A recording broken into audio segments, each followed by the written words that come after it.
Welcome to DiceSized, everyone. This is a D&D audio adventure podcast where we tell bite-sized, dice-rolled, twice-told stories. And if you're joining us now, you are joining us for our very first campaign together. This is me, your DM and friend, Robert Whitehead. And with me, as always, is my brother, George.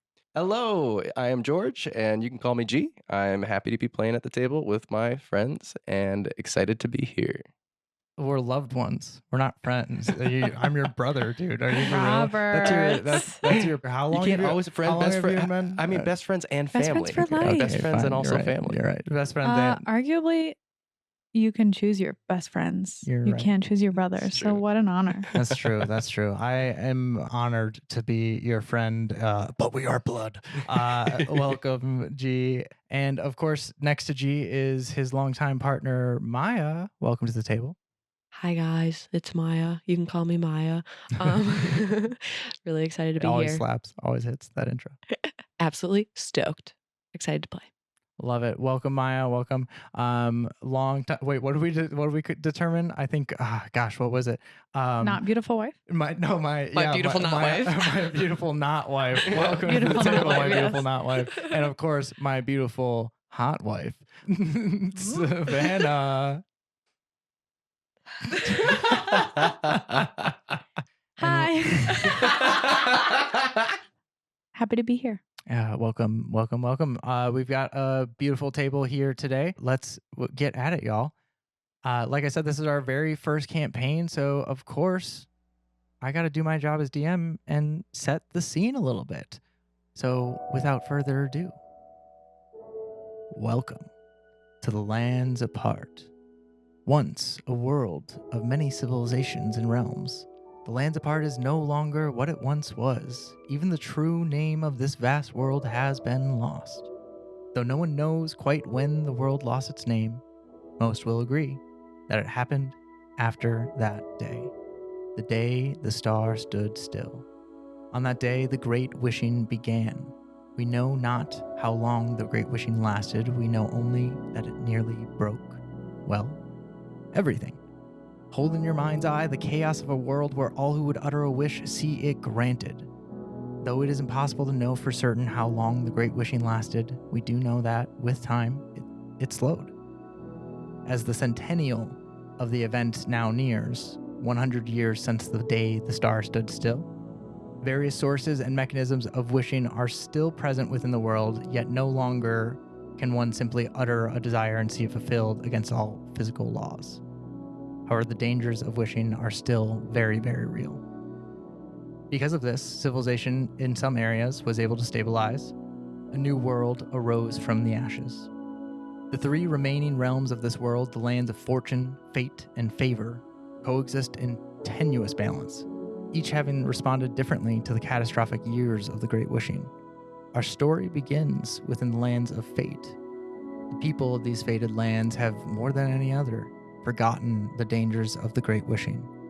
While the lands of fortune and favor are realms in truth with rulers and society, the lands of fate can make no such boast.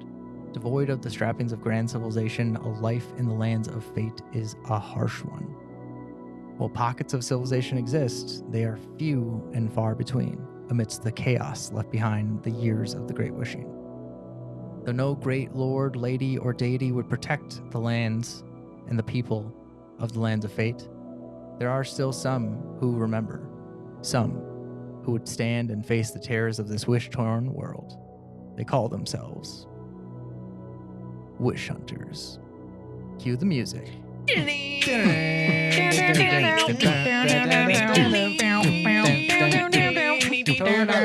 is not a techno campaign. God, yeah, we really did. That's going to be the intro Guitar at music all. for every episode. Yeah, could be. It was pretty dope. I'm not saying we're bad, but We're just not good. We can't read a room to save our lives, and that is true in real life too.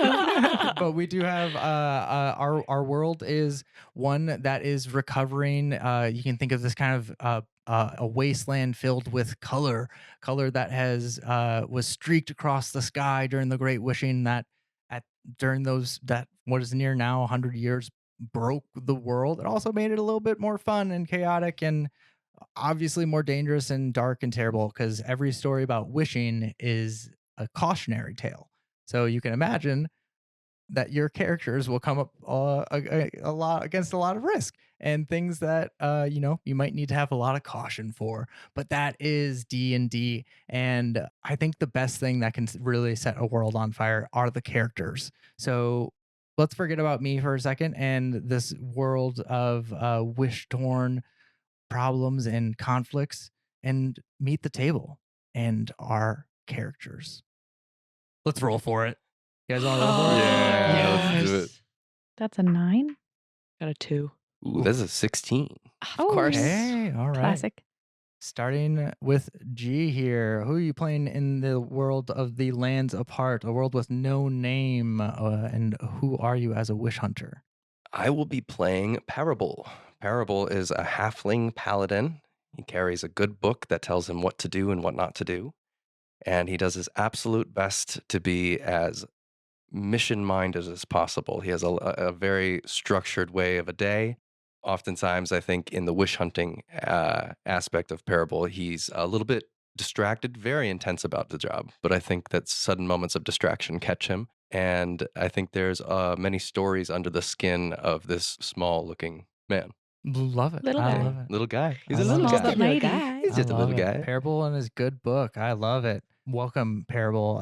Is there anything else you want to tell us about Parable in terms of physical appearance or backstory? Yeah, as you want to imagine, just 3 to 4 foot halfling, brown hair, green eyes, has a stature of someone who's read a lot of books and has a trouble putting them down. Doesn't mean he won't stand up and take a book with him, but definitely can tell in the way that he carries himself on his shoulders. He wears a half cloak and with a kind of a gartered belt around his waist, and carries his cartographer and scribe tools. He really has a demeanor about him, I think, that comes with like a chaos and then a very, very minute order to things. And it's just one of those things with Parable that I haven't connected with yet, and I'm excited to play with him. But it's probably very anxiety-minded person. Okay, but we love playing out our emotions at the table, right? It's we got to use. What do the actors say? We use it. Use it. Use it. Got to use it. Use it. Use it. Trauma on the table. Not. We're not aiming for it, but Just that's kidding. a game like this always tends to help you face the things that keep you grounded and vulnerable. Welcome, Parable, with your good book. And next we have Sav. Who are we bringing to the table? I will be playing Cassiopeia, also known as Cassie, also known as Cass. Yeah. Cassie is an astral elf and a Circle of Stars druid. I've never played a druid. I'm very excited about it. So cool. She is, in her current stage of life, an astronomer in the community. She's spent the last almost decade studying the stars. She recently has begun dabbling in astrology as well, after having read a horoscope that just eerily lined up with the position of the stars that she knew to be true in that moment. She is a little secluded in this life, and in using her many, many empty hours of alone time to continue studying the stars, work on her lab equipment, make sure it's all in working order, and she's trying to bring knowledge, real knowledge of what's really happening beyond the bounds of her planet with her community. I am in love with Cassiopeia. I cannot wait for this character. Favorites much? It's just so cool to think about in a world of wishes. Obviously, the first thing you got to think about is that star stood still. Are people still looking at it? People should not be wishing upon that star anymore. And the world has reacted to that. Looking up is a courageous thing to do in this world. And I'm excited to see how Cassie becomes alive at the table tonight. Yeah. So welcome, Cassie, and welcome. Goodbye, Sav. Bye. Oh, I was going to sneak in there from a visual perspective. Oh, Cassie, yes, please. It's not super obvious that she is an astral elf, or an elf has elf lineage or background.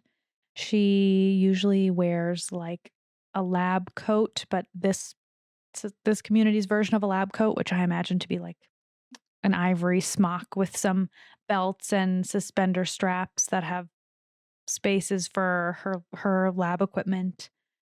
She has dark hair, dark features, and starry eyes, and wears glasses and some jewelry to kind of hide some of her pointy-earedness. And yeah, that's Cassie. I love it. Is there anything more backstory wise?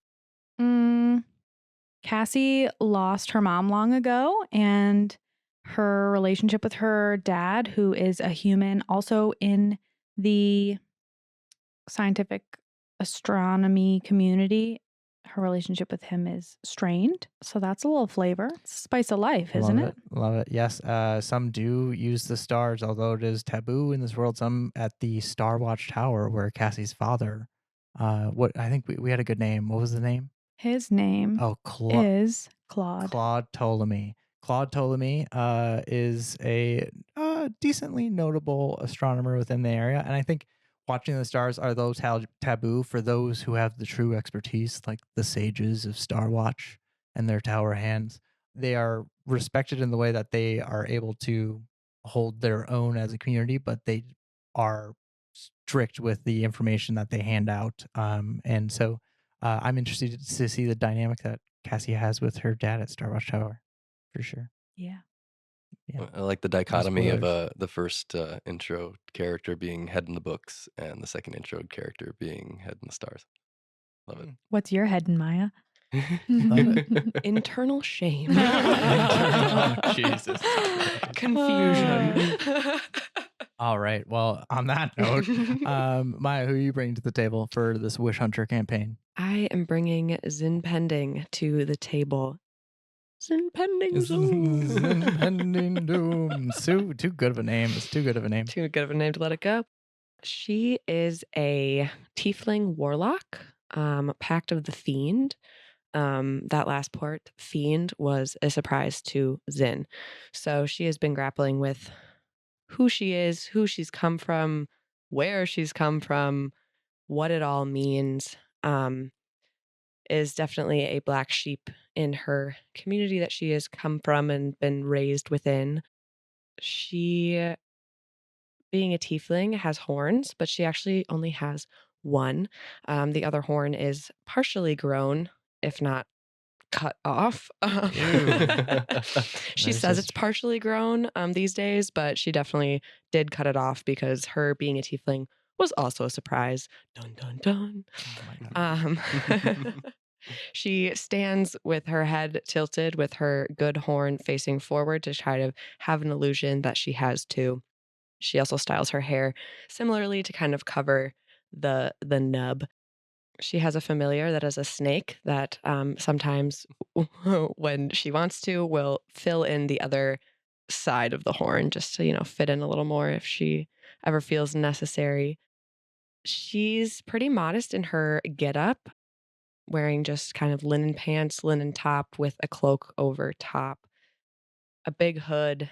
It's long enough to cover her tail. She's really not trying to be seen in that way. She's Awesome. confused. Awesome. Yeah. All of your heads are in something. And I think we have a good bunch here. So welcome, Zin. And together we have Parable, Cassie, and Zin. And I am so excited to be everything else around you and the stage that you may step on. And don't be too mean to me. Anything else that you guys want to get out about just character backstory stuff? This is, after all, our session 0. You're coming in early to this, and so we're molding these characters as we go today. Yeah, I would say Zin is definitely a little neurotic, trying very hard in everything she does. Has a streak of making up for something that she holds very near and dear to her heart. Very routine focused, hyper focused on being as good as she can, really wearing the mask of something that she's not. Mm. Well, something that she is, but yeah, we'll have to find out. We'll see. We'll see what's under the mask. Yeah, I guess more to that vibe, I would say that we've got a twitchy little guy in a shop that really spends a lot of time trying to calm himself and his thoughts. Mm. I think there's along the line of his form of neuroticism, I think, is a constant flow of intake of information. Mm. Yeah. Distraction. Yeah. Distraction. Any last notes for Cassie? Yeah, I think Cassie, while she works alone a lot of the time, she has a lot of energy to direct towards her studies and her astronomy findings. So she's bubbly. She is very isolated, but she's got energy to share and to give, and she's passionate about what she does. So she channels all that good energy into more studying of the stars. And now, as I mentioned, a little bit of dabbling in astrology. So she's excited to take a I don't want to say less serious approach to her work. I think she feels like through astrology, she's making astronomy more tangible and relatable to herself and maybe the very few people that are in her circle. So Very cool. she's buzzing. Awesome. I'm excited to see how Cassie brings that knowledge to the world and to herself. Awesome. Super cool. We've got a great table here today, and I did send you guys a prompt for some character creation, so I'm going to read that off for our audience here, just so that they can be on the same page. The centennial of the day the star stood still approaches. Though the 100th anniversary of the Great Wishing presses upon your mind, there is one thing that fills your mind with worry. More pressing is the fact that your annual gleaning is today. The gleaning, a ceremonial evaluation of sorts, is meant to ensure that those who bear a curse or similar wish-afflicted condition are sound of mind and body. Today is your 10th gleaning, and as always, its approach has stirred up thoughts of your past, thoughts of that day, the day that it all began for you.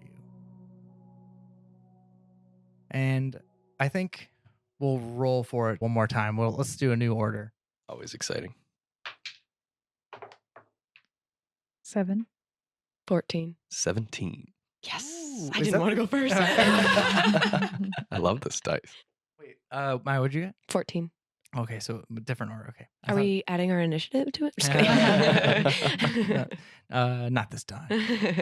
Awesome. Well, let me tell you a little bit about where we find ourselves in this world. It is your 10th gleaning parable, Cassie, Zin, and you all find yourselves in the village of Two Wells.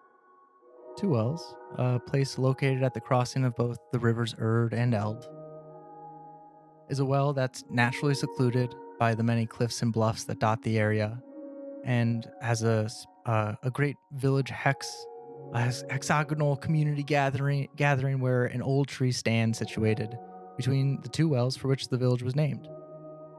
The fairy-packed lanterns of the city kind of show that this is a more tame area in terms of wishing dangers.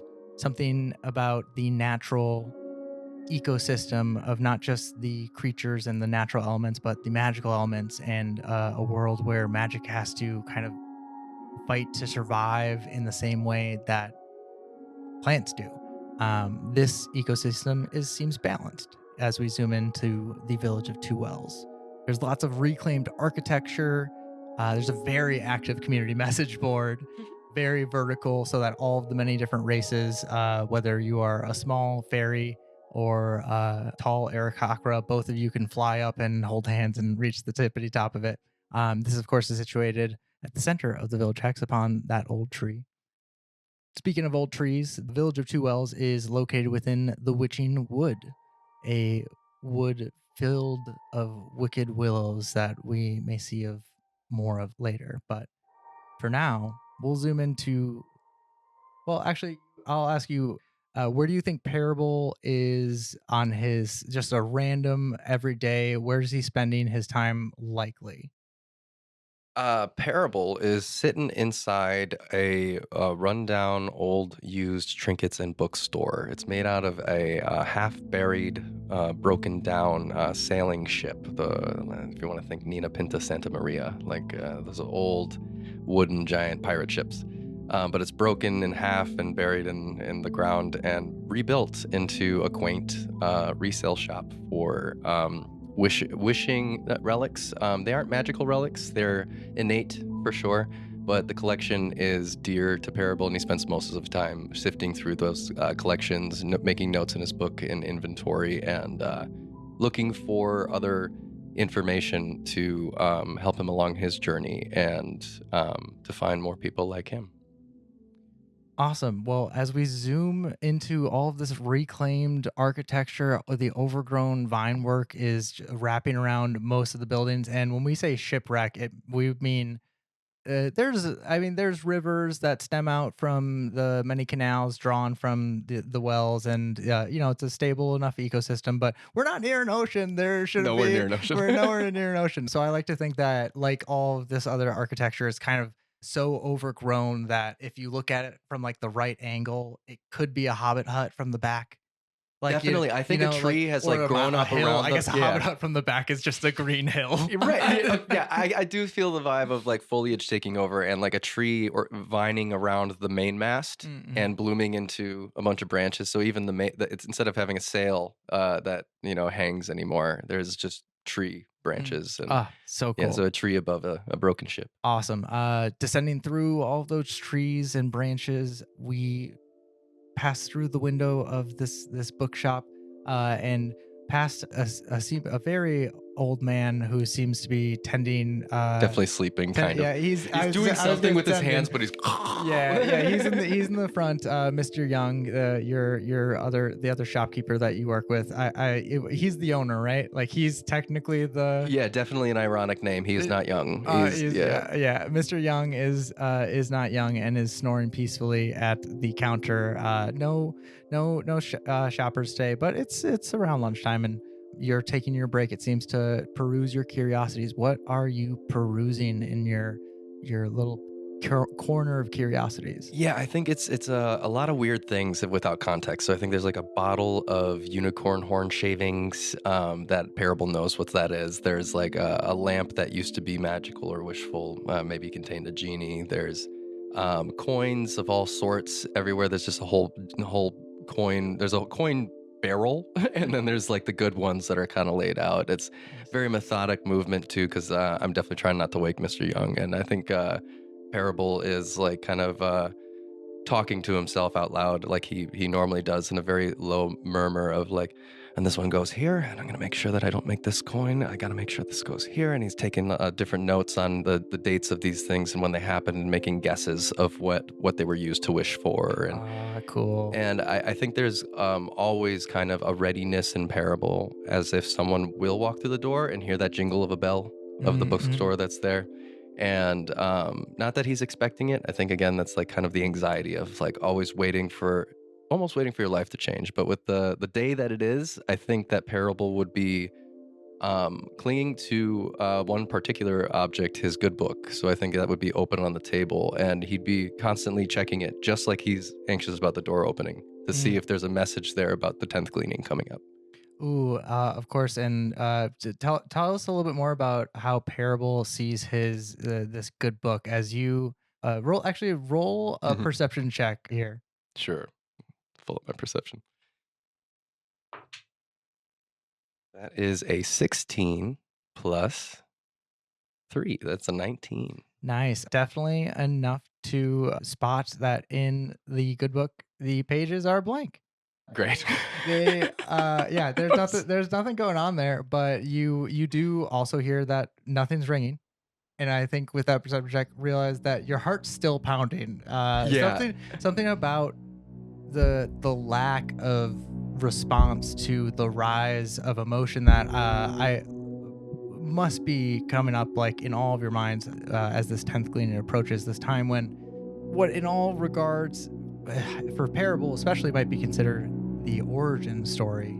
So as Parable is pushed and pressed to think more and more about where he came from, what kind of thoughts is Parable dealing with today? I think Parable finds himself floating in a space and fingering small scars on his face and pockmarks. There's like a crescent moon shaped scar around his cheekbone from the first time he picked a fight trying to stand up for a person his size. And just as he's playing with the scar, he starts thinking about, I think, when he found the good book. Mm. And I think like when kind of his independence started as a halfling and as a paladin. Well, I think there is a good place to flash back for a moment to suddenly, with that same perception check, the vision has memory. Memory does.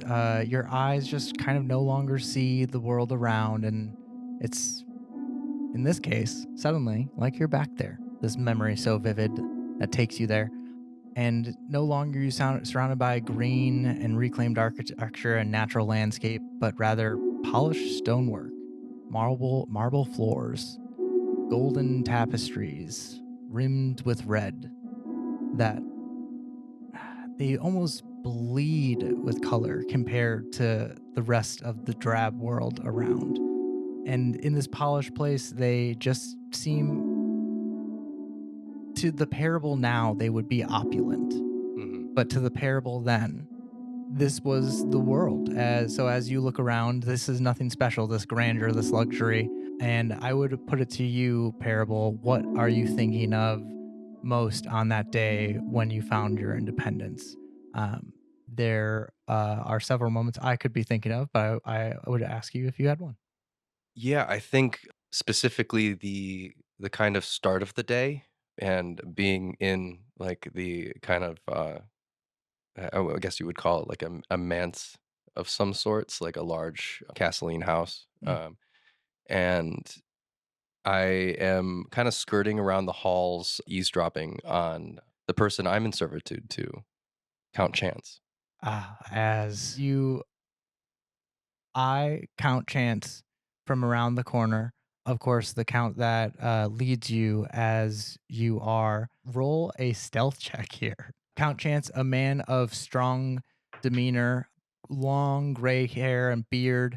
He doesn't dress for his station, so he's actually kind of at odds with the opulence and the luxury around, which for Parable, again, is nothing weird because I would imagine Parable is kind of at odds in terms of the care for the opulence and luxury around. So, especially with the count and his kind of direct demeanor, knowing him to be a man of function and fierce perception. What was your stealth check? An 8? Uh, you give me one more perception check here as the count turns, and you can tell he is stirring to look upon you. That is a 17. Ooh, you do catch the last little bit of what he says here as he says, no, no, we are still in public hours. Meet me. And you don't catch the rest. But you've heard that I think is enough for Parable because Parable's heard that phrase and he's tried to hear more before. But this is the second or third time I think that Parable Kind of piecing has. it together because I had heard the end before and I'm like, yeah. Yes. And so hearing that meet me after public hours, Mhm. I think might be enough for Parable. As the count turns, roll an insight check here that I don't think Parable would typically be ready to look upon a master who he trusts so well. I got the 12 plus 3, that's 15. Awesome. Cool. I think that's totally enough. He looks guilty for the half second, this cool, calm, collected, noble man as he says, Parable, Oh, what are you doing here? Count, I was You aren't at your station. We have to be out in the throne room within minutes. I was looking for you. you. You know your place is to be by the throne when I appear. You may be my advisor, but you are not of any in any way part of my cabinet, my cabal. You must remember your position. You are a servant to me, Parable. You can't just wander the halls. I understand the limits of my consequence. I'm just trying to I was just trying to inform you that we were starting soon and I wanted to come and make sure that I was to be standing at your side again. Well, Parable, I do appreciate your loyalty. And I think with your insight check, he's very rarely you've very rarely known him to be harsh without means, and that was kind of harsh without means. Yeah, yeah. And you can tell it was kind of a push for dominance here as he continues to say, no, we're moving on to the throne room in a few. I will meet you there. I have business to attend to here. The wishings that are to be made with the public, the petitioners, they've come and they've been heard. The mourning was had. The ones that were approved will approach the throne as normal, and I will grant them as normal. And if any effects are to be had, I would ask you to bear them. Are you still willing to perform the duties of your oath? Yes, Count. I will be bound by the wish, and I will be your wish bound. I have a question, and I know we don't have much time, but are there others like me? Well, of course, you know that there have been. Has Parable broached this topic before? I think that he's broached it in very casual ways, but given the day and another wish coming up, and he's clutching the wish, the parchment in his pocket because he knows what the wish is about, and he's trying to gauge right now, and he remembers gauging the Count and trying to see what his plan was. I think as you gauge the Count, and give me one more insight check. 13. A little bit tougher to tell the full detail here, as you see. I think you do again see just that hint of scramble in a normally cool, calm, and collected man. And as the Count answers your question, he seems to be hurried in his speech as he says, "Well, of course, you know the librarian who keeps books within the great well, the book well. He used to be a wishbound before you. So yes, of course, you must know that there are other wishbound." I know of the other ex-wishbound. I meant, were you planning on making more? No, Parable, because I have you. Why would I ever need anything else? And that's when I think Parable really just has a moment of true fear, really realizing that all the work that he had done, that the trust that he had in this person. I think that in knowing someone's vocal mannerisms to a T, there was just something the way the Count said that made Parable push that piece of paper further down in his pocket. Your oath stone, which was created upon your pact, hovering at your side, an arcane relic that even the Count seemed surprised when this thing started to float and sit by your side, marked with warding symbols. It kind of flutters and flares in this moment, as I think we'll flash forward for the sake of our story here tonight to he has hurried you along. He's refused to answer your questions. You are now standing within the throne. Wishes have been petitioned, and 3 have been offered today. The Count says yes to all 3, as the first comes up and says, "I wish for no more land. My family has lived here for 100 years, and it was promised by you, Count, 20 years ago to my grandfather. Although he has passed, he put it down in words, and this is your signature." And the Count says, yes, this is the land. And that wish is put upon you, Parable, as the energy of the wish as seemingly spent from nothing. Parable, I'm going to need you to roll percentile die here. Yay. This will be a 33% chance. The 29.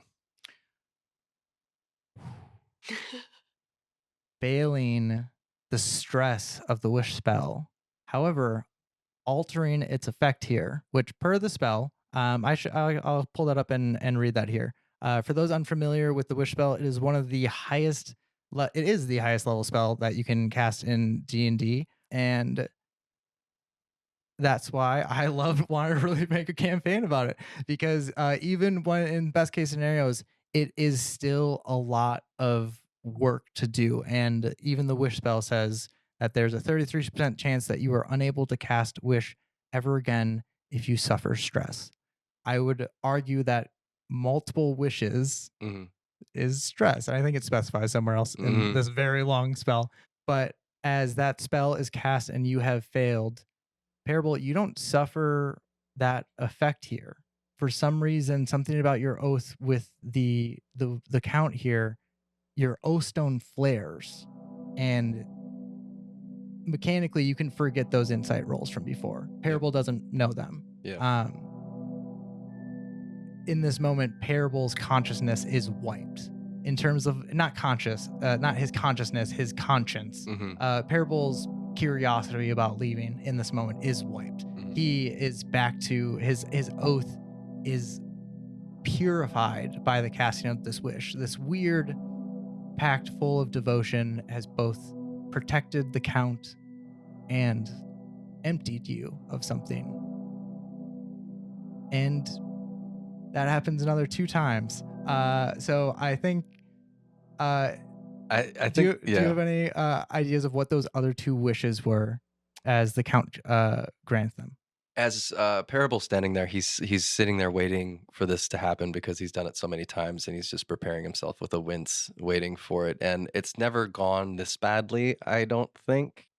And I think after the land is brought up, a piece of Parable as that intensity wipes, but right before that wipe happens, there's like he feels it's not going to happen, or something like that feels tangibly like something's wrong. Let's see 2 more percentile die. The closer you get to 100, the better Parable is doing with it. 73. Awesome. So he does actually succeed in breaking from the stress, but his consciousness he's kind of already been reset. So Right, that right, one, yep. awesome, business as usual. Cool, Yep. you're back to it. Yeah, and I think the next 2 wishes for me would be someone wishing for success for their child in like trying to get them a job. Less like here's my baby, make them special, and more like this is John, he needs a job. And Awesome. The wish actually entails creating a line of ore, which they already have workers for, and this was kind of already in the works. But this is like he's the perfect person to give the job to oversee this what is essentially new material. And you see the count whisper to another advisor who comes up with a notepad as he tracks the inflation rates that this is going to cause. And Parable leans over and is like, "That's -3." No, what are you talking about? What are you? I'm the scribe. I'm the math magician. I understand that you do this all the time, but you should do it more. Oh, well, don't you have things to do? You have one more wish to grant, boy. I know, and you should probably keep track of them the right way. And should I roll one more percent? Okay. Ooh, 75. Cool. Yeah, Parable does successfully through the casting of this wish. Any ideas for this last one? Yeah, I think it's the typical property work, and somebody wishes for love, or like marriage, or Awesome. Yeah. Totally just like an arranged marriage. Yeah, Like the yeah. wish helps with transportation. Yeah, exactly. It's like you got a job. Here's $200 help you move apartments. I'm bringing personal life stuff in these. Okay, awesome. Well, Parable, I think that is a lot of stress to be dealing with as you return to the other part of your job, while not granting wishes within court, as the count bids you farewell, as he says, Parable, I need to say sincerely, thank you for everything that you do for the people of this land. The way you put our burden upon my shoulders and upon your shoulders is the way you deal with it. It's the burden I feel is that of the decision. The burden that I see in you is that of one that I'm grateful not to bear. And sincerely, thank you for what you do for us. I'm grateful for you too, Count. And I think there's a nod, and then a bow lower, and then a very blank walk back. Now, remember, I know that I hear that you've been asking the librarian questions again. He's an old man, and if you have questions, just let him, as he does, write them upon a piece of paper and hand them to you. Don't pester him with your constant. I know you are curious, Parable, but one day we will collect curiosities for you or something. But you keep books. That is what you must do during the downtime. Otherwise, people would think I'm favoring you. This isn't a position. The power of wishing, Parable, is not to be held lightly.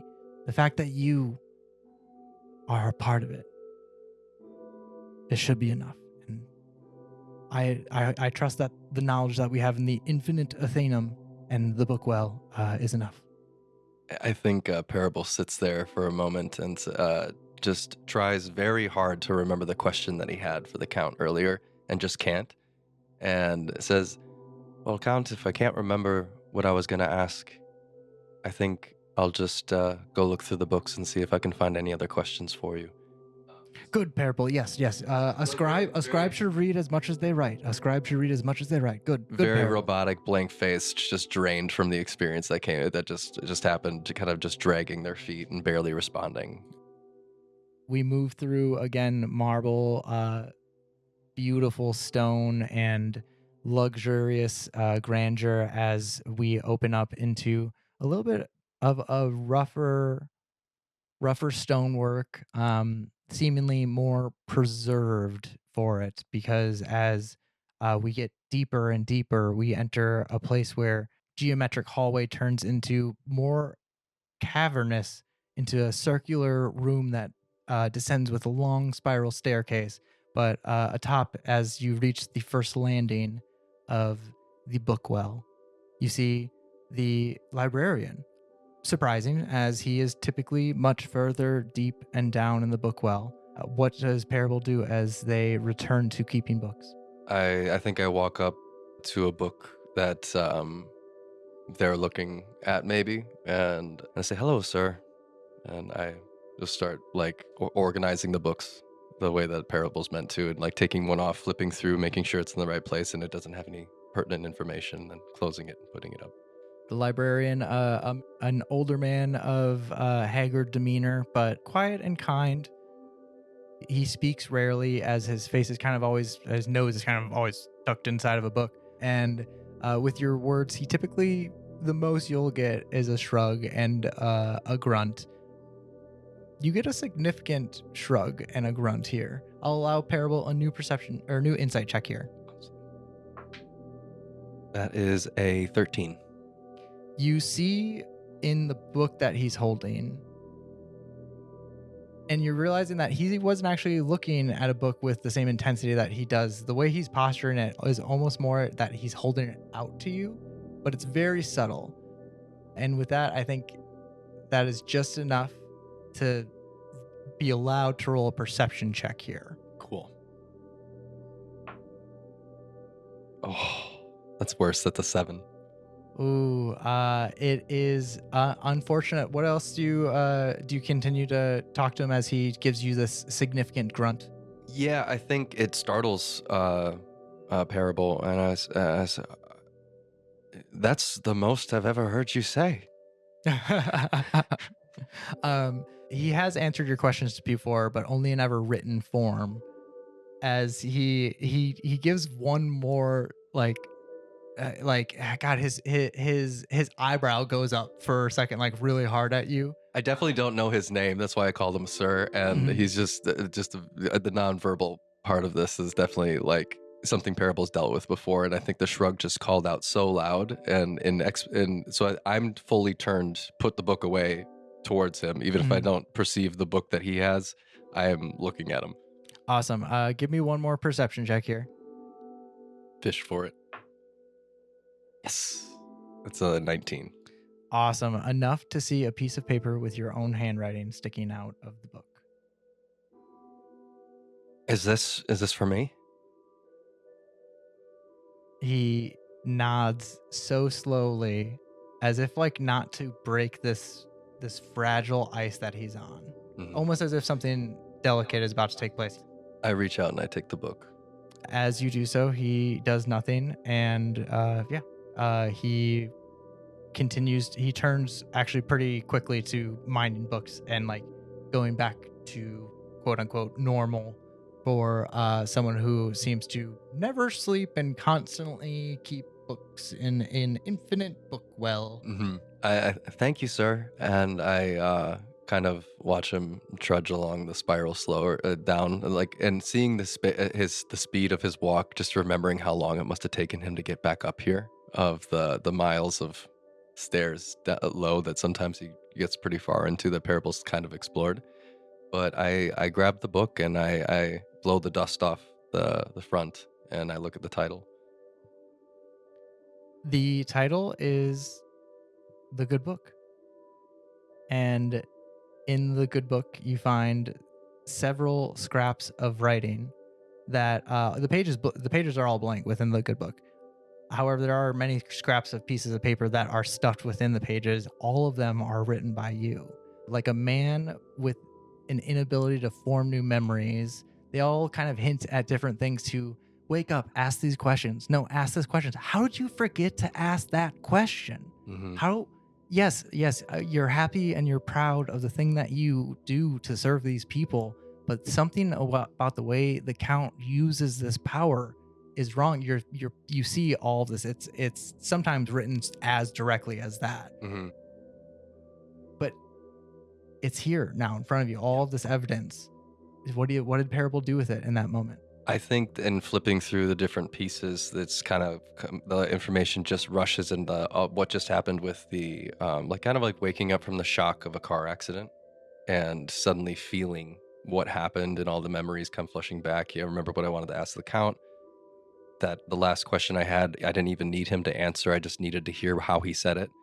And I think the piece of paper that really sparks me to clutch the book and make change is, if he tells you it's just you, jump. And it has an arrow, and Parable looks over the book down at the void between the spiral staircase to an empty dark nothingness. You see the librarian looking at you across this void of a center of a spiral staircase, seemingly ends never. Does Parable decide to see where it ends as the librarian looks upon him, looks upon the void, and watches Parable expectantly? I think Parable shakes his head in like almost like, what should I do face, for a brow furrowed and just not sure what to communicate back to the ex-wishbound, but then looks down at the book, at the notes, at the pathway up, and just closes his eyes and feels the wind on his face as he falls. He's already made the decision as he falls, and Parable, you snap back to reality as the chair that you've been pushing back goes on. Gravity. And you nearly drop the genie bottle that has Fully is dropped. Fully dropped. fully inert. But this priceless like at least at the very least sentimentality. Also, is that pure gold? Yeah. Is that 2 grams of gold? Parable, as you snap back to God, this is still so funny to think about. The clatter of the beautiful artwork that actually roll a luck check here. We'll see if the genie lamp breaks. Because I imagine like it's like it's not gold. It's like that beautiful spun glass kind of genie bottle. Yes, and I think everything that's in the room that Parable's in are all the delicates. Oh yeah. What was the roll for? What was the check? The strength of a higher number will allow this genie bottle to survive. I got a 5. As the crash of the genie bottle it clatters to all sides of the shop, and Mr. Young well, oh yes, that'll be, well, what Parable, what do we charge again? Oh, they left. They left. $17.99. No, they Parable, I said they left. Oh. What are you waking me up for and telling me someone's charging something? What are you talking about? I just wanted to make sure that you had a good experience with your customers, and they had a good experience with you. I'm cleaning up the pieces as fast as I can. Bearable. You're a good lad. You're a good lad. You do right by me. You do right by us, and I am. Still hasn't looked in the room yet. Yes, He hasn't opened his eyes. Yes, he's very he's very just distractedly coming awake as he's kind of a half scolding you, half praising you in that like really loving way of. And I'm like feeding it along just so that I can keep picking this up so that I can not get caught. Yeah, and I think in that moment, roll one more perception check here. 16. Nice. That is enough to see that Mr. Young has been sleeping over a piece of paper and pen, which wouldn't be that crazy, except he's using your sending pen, which was given to you by Mojo. Mm-hmm. Mojo Clover the Fourth, the leader of the Wish Hunters, seems to be writing to you as the pen now freed from Mr. Young's self. You see ink flung all over Mr. Young's like front as he is like he scratches his face and there's ink on his face as you see the pen starts writing furiously, trying to write this message that's been sent, several times over. First thing I do is that there's one mirror in the shop, and so that Mr. Young can't see himself, I throw a tapestry over the mirror, and say, "You're looking great, Mr. Young. Let me just," and I grab the pen and like squint at the message. Can I make out the message on him? Yeah, or do I? Yeah. I mean, it even as you like you remove it and set it to new paper, it might start at halfway through, but it rewrites the message several times because Mojo's done this before. Like Mr. Young sometimes sleeps on the pen. And it says your 10th gleaning. It just has the time of your 10th gleaning, which is always put kind of to the day because Mojo's such a busy person. He's the only leader of the Wish Hunters, an organization that's growing ever larger for all the people that have been cursed, hurt, and just want to protect people from the dangers of wishing. He's writing just the time of the gleaning and asks you to meet him at a certain time this afternoon. I note the time and I look at the sundial in the corner and I'm like, oh no. And I start grabbing my things, my pens and my. That was gonna be an insight check, but you got it. You got it. Parable's a little late. I am fully in sprint mode, and like I accidentally just stop. I stop pretending to care for Mr. Young, and I like make him do the cartoon spin a couple times, like going around him, and stuff. And then I head out the door and almost break the bell on the shop door and awesome. Parable. What actually almost breaks the door is your oath stone that glows with new symbols these days. But still, Brick, watch your head. As it passes just past the bell and gives it just a ting enough for. Ding. I grab Brick and I swing off it to swing off of him to get over like a barrel in front of our shop and like slide down the broken ship rail to get onto the street. Awesome. Good book in hand and Oathstone abound. Parable makes his way to his 10th gleaning. And I think that right there is a good time to switch up to our next player here. And of course, next up, we had Zin. What was your roll? Right, I rolled a 14. Nice. Yep. Okay. That is definitely Zin. Zin, what are you doing in the village of Two Wells? Are you situated within the village itself, or I think we've talked about that Zin might also be a fan of the Witching Wood, which surrounds Two Wells. So I would actually ask you where we zoom into for Zin. I think you can find Zin sitting up in the branches of her favorite witching willow. Beautiful. Probably reading a book. Hanging out, really just relaxing in her downtime. Give me a vibes check, which is, of course, a persuasion check here, as the Wicked Willows do respond to the type of energy that someone puts out. They are typically pretty seemingly calm around you. So I'll actually give it to me with advantage here. What is this? Persuasion? Yes, persuasion. That is a math in my brain. 21 or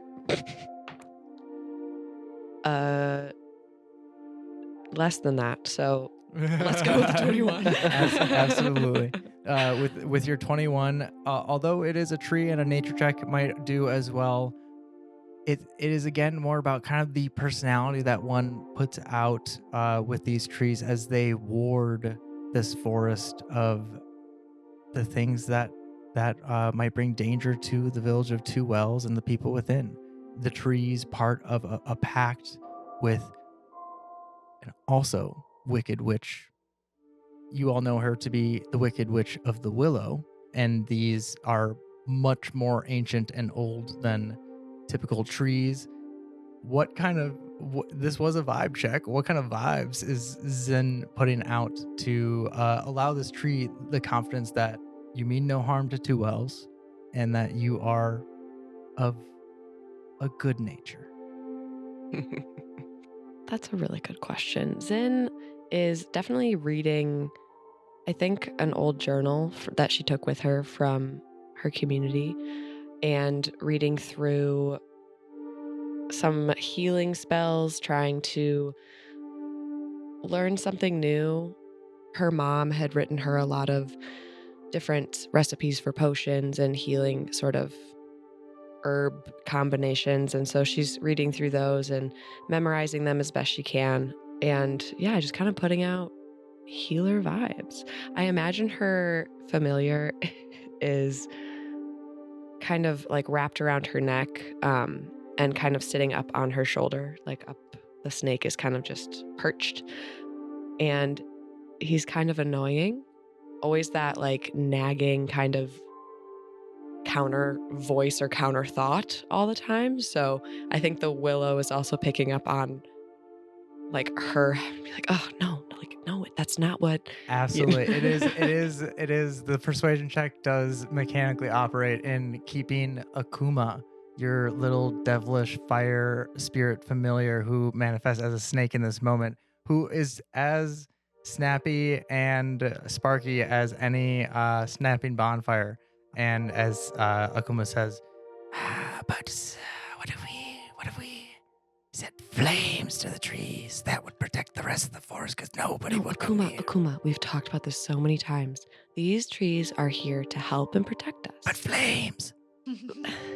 We can use the flames elsewhere, but here is a sacred, safe space. Flames cause light, little girl. You like light. We've talked about this for 10 years. I know. I liked the light. Okay. I liked the light. I still, in my dreams, I think about it a lot, and I liked the light. Well, good thing, because flames No, cause the light. The light and flames are different things. They're different. See, they're different, and you know that. I've explained this to you so many different times. You're right. The light blinds, whereas the flame consumes. As we must. The light does not blind. The light leads. So wait, are we fans of the light? It seems like you're kind of going back and forth on the whole. Yeah. See, okay. I had this dream last night. We're doing flames things like you. I have the flames. I harness the flames, but I harness them for good. I harness them and use their powers for something different, something better. Akuma shoots out a mushu amount of flame. I think he gets fire off in that movie at some point. Right? Yeah. It's just like a spit. I think Zin like kind of like when just like airs like with a like hand fan like tries to like consume the world, consume the world, change everything, Akuma. wipe it to nothing. Another little. Down with it all. Oh my gosh, I can't. Do you ever stop? Can you ever just like let me have a moment? With that persuasion check, Akuma realizes, oh yeah, I've been kind of hard about You've the been whole really flames. hard on me this week, Flames dude. consuming everything. I know that you've been working through a lot, and that the unlearning is the hardest It's part. like the one quiet place I the have. unlearning. The trees, they I think protect us. I think I just wish you'd tell me what was on your mind. And this whole time, like a wicked willow branch has been like creeping up behind Akuma, like another predator snake about to fully engulf it. And the like to have the cool as Zin is just like, Akuma, I'm not gonna say the words "you need to calm down," but I will distract you to the point you do calm down. He says, "Yeah, I just wish I knew what was on your mind." And his hostility kind of settles, and the tree settles, and it kind of gives you a wave, and it gives it a point to Akuma, and it gives a big X sign with two branches, and it says like 2 strikes, and then it says a big circle around the third one. It's like, okay, yes, okay. I know, I promise. I'll keep him quiet. I promise. As it kind of gives this the tree shrug equivalent of, "But we love you. We can't be mad." As it settles down, yeah, Akuma asks, What's got you on your mind? I know what's the thing called?" The the gleaning is today, if that's what you're asking about. "Well, does that remind you of like I could go back into the flames things if this is more painful, but I was just wondering if it reminds you of Yes, that of course day." it reminds me of that day. Why would you think it wouldn't remind me of that day? "Well, it was a pretty good I'm trying not day. to think about that day. Pretty crazy day." Yeah, it was. Okay, it was the day we met, so I don't know if I'm quite thankful for that. Oh. Whoa. But also, I really did. No, you you're don't. No, always. you don't get a chance to say sorry to this thing. As we hold that tension. We flash back. Wait, I'm so sorry. To that day, the day of your promising. We flash back away from this community, and in a world of wish-torn lands and peoples. Not every area is safe unless you land within a domain. A word used to describe any relatively large amount of area that is safe for the people inside of it due to some sort of protection from wishing or infrastructure to deal with it. Just a bit ways away, outside the Witching Wood, we find a new but smaller domain. One of holy light that gleams like a little bright spot firefly within a dark green forest around it.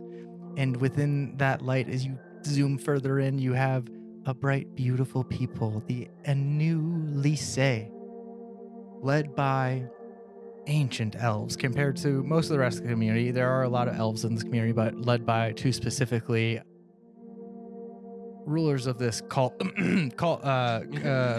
It's religion. Okay. Excuse me. Sidara Vara, the Lady of Stars, and Elendor Vara, the Star King. Both the purest form of bright, burning, brilliant light. They represent the purity of the star that stood still and the light that kind of left the world, and the light that this community has found, a new light to guide any people who choose to accept it, with one condition: that if you are to be a part of this community, you are allowed a wish, and that wish must be for the community. However, that's not said specifically, and so we are at Promise Day. It's a vibe. It's a vibe It's check. a vibe. It's a complete vibe. As we descend into Zin's Promise Day, Zin, very similar to now, you find yourself where you were in that moment of solitude beforehand. Where was that? I think Zin is probably in her bedroom at home, sitting on her bed.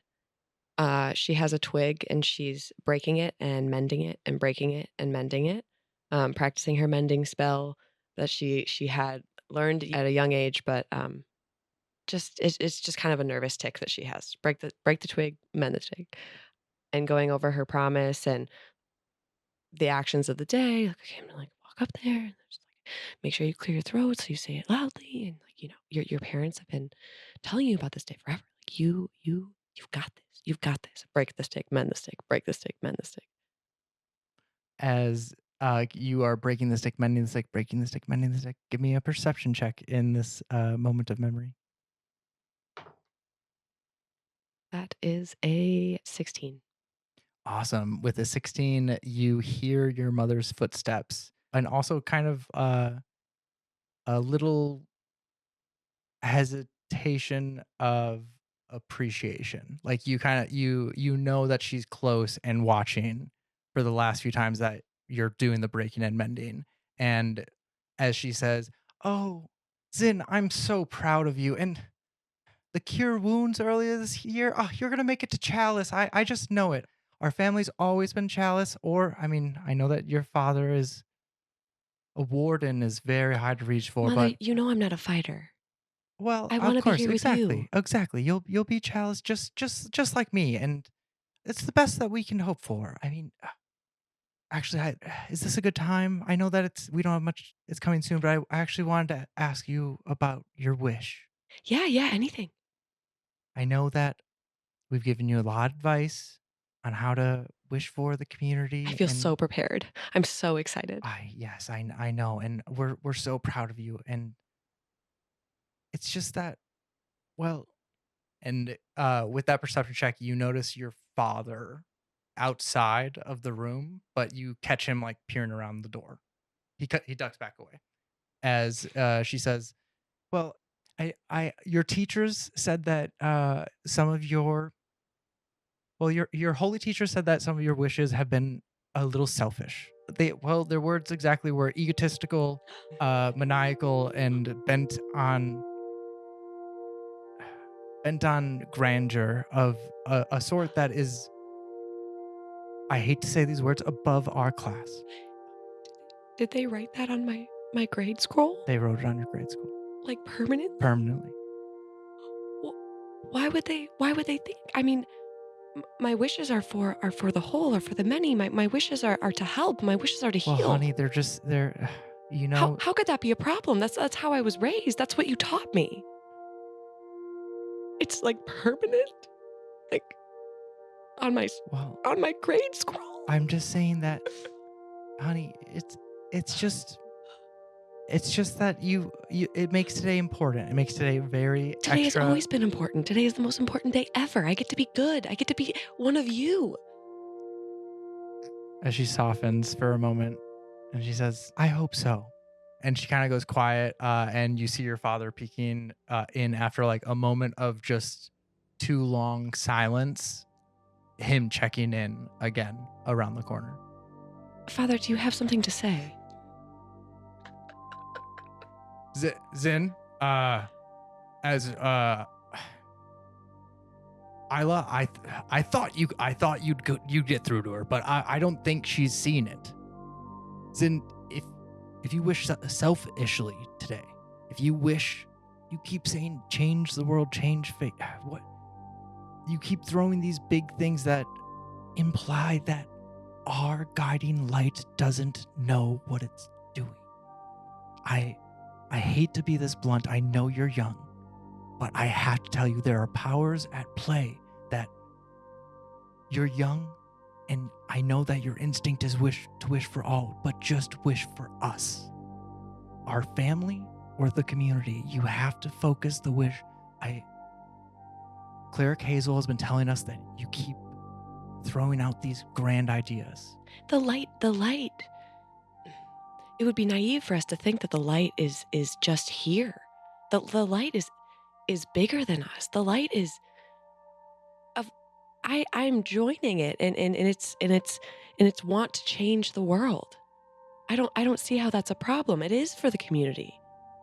Elendor and Sadara interpret the light as they will. They descend it, and their son, God's be it, a brand new promised one, Erisvara, to lead us into the new, a son. You know he's a bully. He literally pushed Esther. You will be promise testing with him. Excuse me. You will be giving your holy promise. This is not a test. You will be giving your holy promise alongside of the supposed reincarnation of the light itself. And I am honored to do so. Truly, Father. Tell me how I should alter my wish, and I will wish for what you want me to. I would wish that you would serve Erisvara for the rest of your life as a personal vassal. He's a bully, Dad. He is the reincarnated promised one, son of Elendor Vara and Sadara Vara. Do you understand what that means? The holy star itself, the holy light, the glimmering, pure, as he kind of like just goes into such long rhetoric that you could leave the room and come back and him not notice. Sounds like dad wants to date this guy.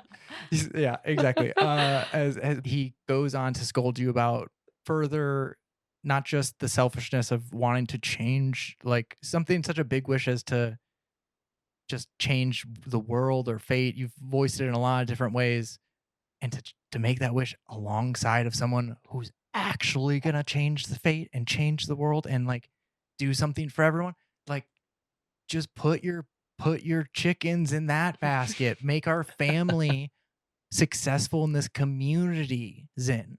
Don't think, do. Don't think, do. Don't think, do. Don't think, do. I will do on what you ask of me, He gives Father. you a very specifically a piece of paper that, as you unfold, is like a overly long and awkwardly worded, basically vow of fealty to Eris Vara. It's a wish for the community in grand, but it mentions loyalty and servitude so often and in like an undying way that he you can see his personality patterned all over this, right? Like the want for honor and to serve and to protect the community. I'm a warden of the warden caste. I'm not of coin caste or lantern, or I guess the chalice are okay. I have the power granted by the light to defend all and protect all. I would have my daughter vow to serve the light as she can. I think Zin takes the piece of paper. Oh, and your dad nuzzles your head, your hornless head, as he. I think that's kind of like weirdly like itchy recently. Oh, it just doesn't feel good as No. and he can see your discomfort and pulls away, and he says, returning to the absolute cold self, he says, "It's all on the piece of paper. Don't think, just do." Don't think, just do. Oh, okay. Yes, Father. I will serve in the light and I will serve for this family. And I think Zin puts the piece of paper in her pocket and kind of like fixes her hair, like while just kind of looking at the ground. Ooh, okay. I think we flash forward a little bit as your mother does move to comfort you and offer you kind words as your father left, but did nothing and said nothing as soon as he stepped into the room.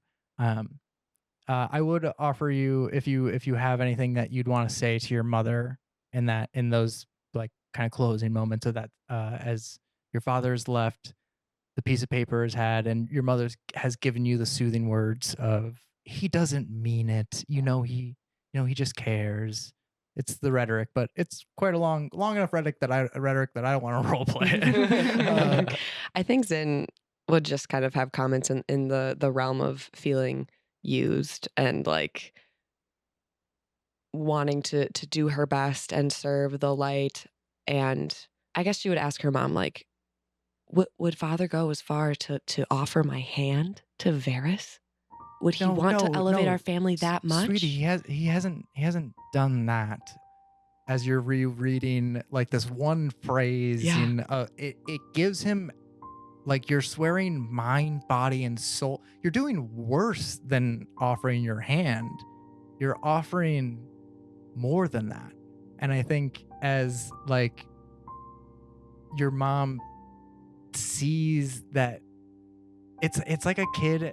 Your mom obviously has this inherent understanding of that, like what your father's asking for is almost more terrible than asking for some like forcing an arranged marriage, and sees you getting just like at the barest hint of that as a perceptive, insightful kid. And I'm gonna allow your mom one insight check here, wisdom saving throw rather. I'm gonna say +0 to this. That is a 12, and I think with a 12, you get the barest hint of. Actually, yeah, give me an opposing insight roll here. Can I add my modifier? Yes. Nice. An 8 with a +4. As she looks inside of herself and you try to look inside her as well, both of you see the cloudy visages of a confused woman. And I think regardless of that age, Zin is perceptive enough to sense that confusion with her father having left in such a stir, and her mother just seemingly at a loss of words at how to respond here. And she continues her rhetoric to say, no, no, no, no, that wouldn't be the case. And I think on some surface level, Zin is appeased that no, her father would never do that. He wants the best for me. He's always done the best for my family, for the Annalise. Yeah, I think Zena's just gaslighting herself. Awesome. Currently gaslit. Awesome. We flash forward to testing. Suddenly, it's as if the hours have zoomed by and you are in line with several other acolytes. To your left, you have, and I would actually, two friends that you have that are both to your left. To the left. Igor and Esther. They're my buds. Igor and Esther both hoping for Chalice, or do any of them have grand hopes or low expectations of themselves?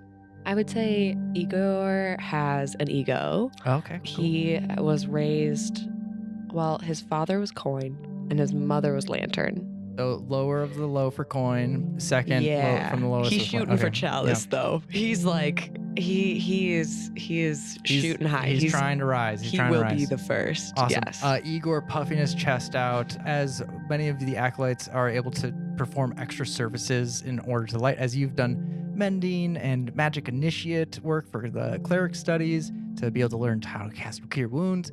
He similarly has these like badges of honor, like attending a graduation ceremony.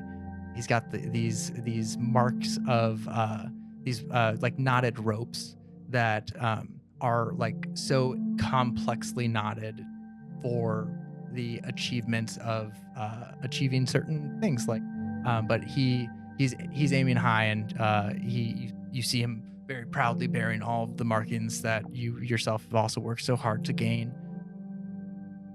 And next to Igor, we also have Esther. What's Esther like?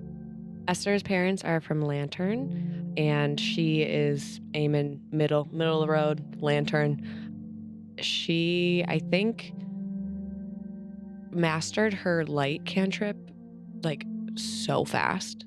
And Zin never learned light. She went more for like guidance and cure wounds and healing, but she's always been enamored by Esther's ability to like weave light and make these like really cool light shows where like other people are like have a little lighter just come out of their finger or something. Like it's just something really small where Esther is like, she was definitely the like more on the edgy side of the community, throwing like raves with some like strobe lights. Like she's pretty cool. And Nice. Zin was always really happy to be friends with her, but also like almost to have the juxtaposition of like how good Zin is compared to like her party friend.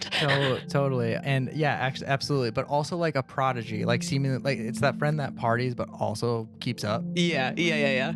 I saw you at the bar last night at like 3 a.m. How are you here right now? Exactly. I'm glad you can do the work and you play hard, work hard.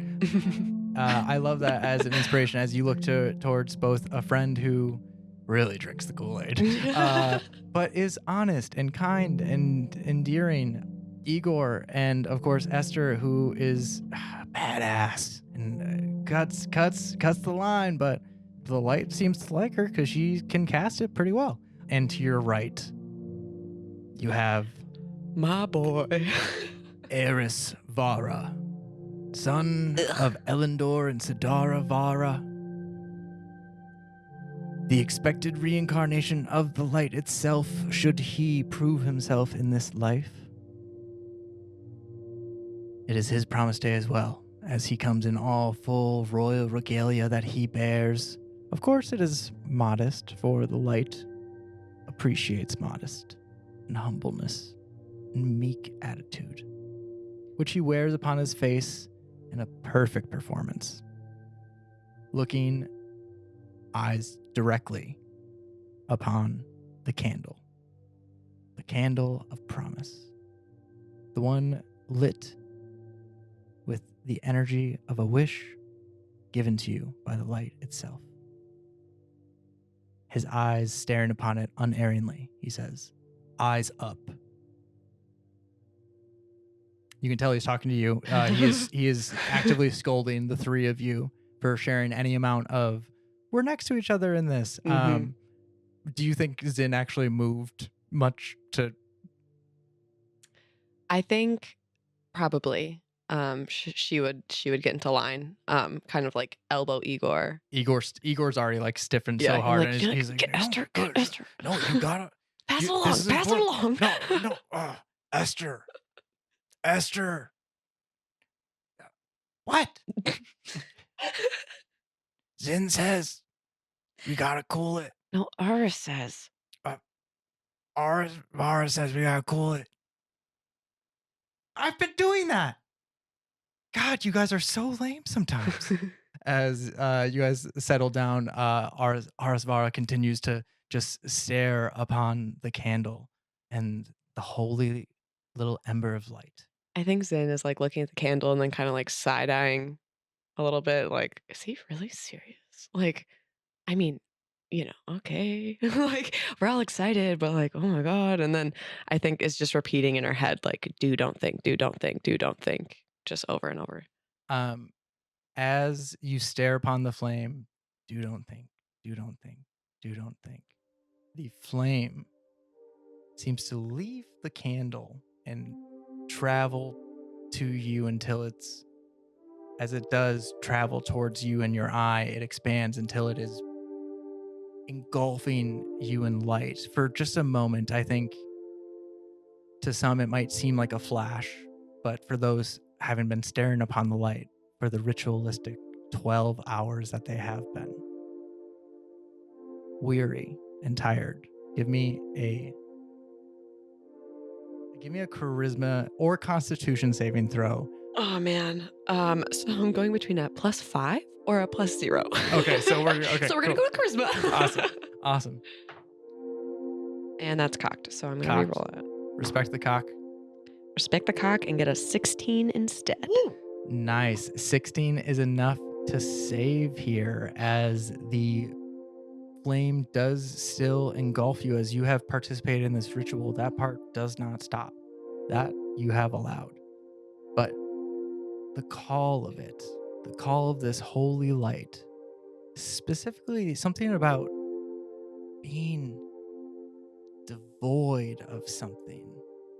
And then you think, I can't actually conceptualize what you want me to be devoid of, because the answer is you want me to be devoid of self. And I think Zin in this moment is so secure of self that just doesn't seem like an answer. What does Zin replace it with logic? What is Zin's personality battle here as this light tries to just wipe Zin of all of Zin's wants and desires, the same as her father did earlier today? I think she really leans into the scripture in this moment, of just being good, being helpful, being really confident in her ability to help. That you'd lose the motivation to actually I actually have Yeah. what you're asking for. Right, like devoid of what? Like I've got it all. I'm here to offer myself to you. And just like that's why I'm here. Unwilling to allow the light to fill you to and essentially push out all that is Zin, you see to your right, of course, Arasvara willingly fails. And his eyes take on a pure, glowing, radiant light. To your left, I would ask you if you want to roll, if you want me to roll for Esther and Igor, or if you would like to roll. You go for it. I believe in you. I believe in them. Do you think Igor drinks the Kool-Aid enough? I have disadvantage here. Yeah. Do you think Esther is cool enough to have advantage here? Yeah. She's throwing a rager after this. It's Promise Did Day. you get the invite? It's I- going to be wild. There was a hologram on it. She learned minor illusion so quick. It was wild. This is for Igor. That's an 8 on the first die. That's a 5 on the second die. All right, boy. Yeah, he succumbs. He is enwrapped as his eyes glow with golden light. I knew he could do it. Esther rolls a 3 for the first one. Oh, and a 3 for the second one. Tie break. No, I'm sorry. That's it for Esther. We really hoped. But you can see that Esther as Igor, it's simple. He wants it. He wants to believe. So he does. Esther has never really been a believer, but also doesn't have the confidence that she's a good person. She has doubts, and you know that about her. I'm sure there's been moments where, you got the, okay, I'm not actually that cool, okay? Like, you got the parties are like definitely overcompensating for something. Yeah, and like as a good friend, she's come to you at least once and just broken down and said like, hey, I'm actually really worried about Promise Day. And you see that worry, it's what pushes her out of herself as the white takes over her eyes and the golden light is filled in her eyes too.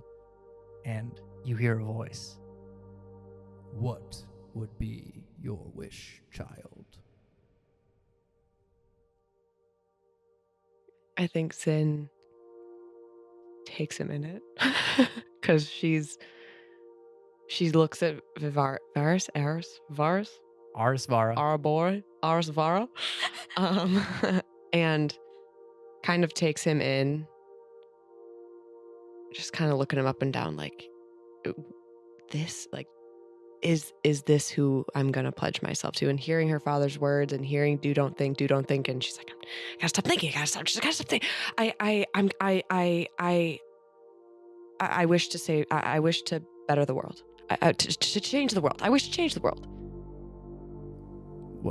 Well, what? Wait, what? Wow, you are all so as this voice stutters for just a moment. I will give you a perception check here with advantage here. Otherwise, I would also allow insight. I would take insight. Cool. With advantage? Yeah.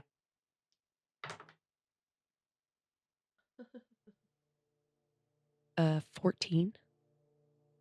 The flames seem to have a voice. They're surrounding you, but they are speaking just for a moment as loud as this grand booming, what is your wish, child? It is overlaid with, we could just, burn it all. Could burn it all. I would change everything if you wanted. Because this, as the flames seem to flicker to the left to your friends, and to the right, to the man that would be your suitor and king and lord or whatever, doesn't seem right.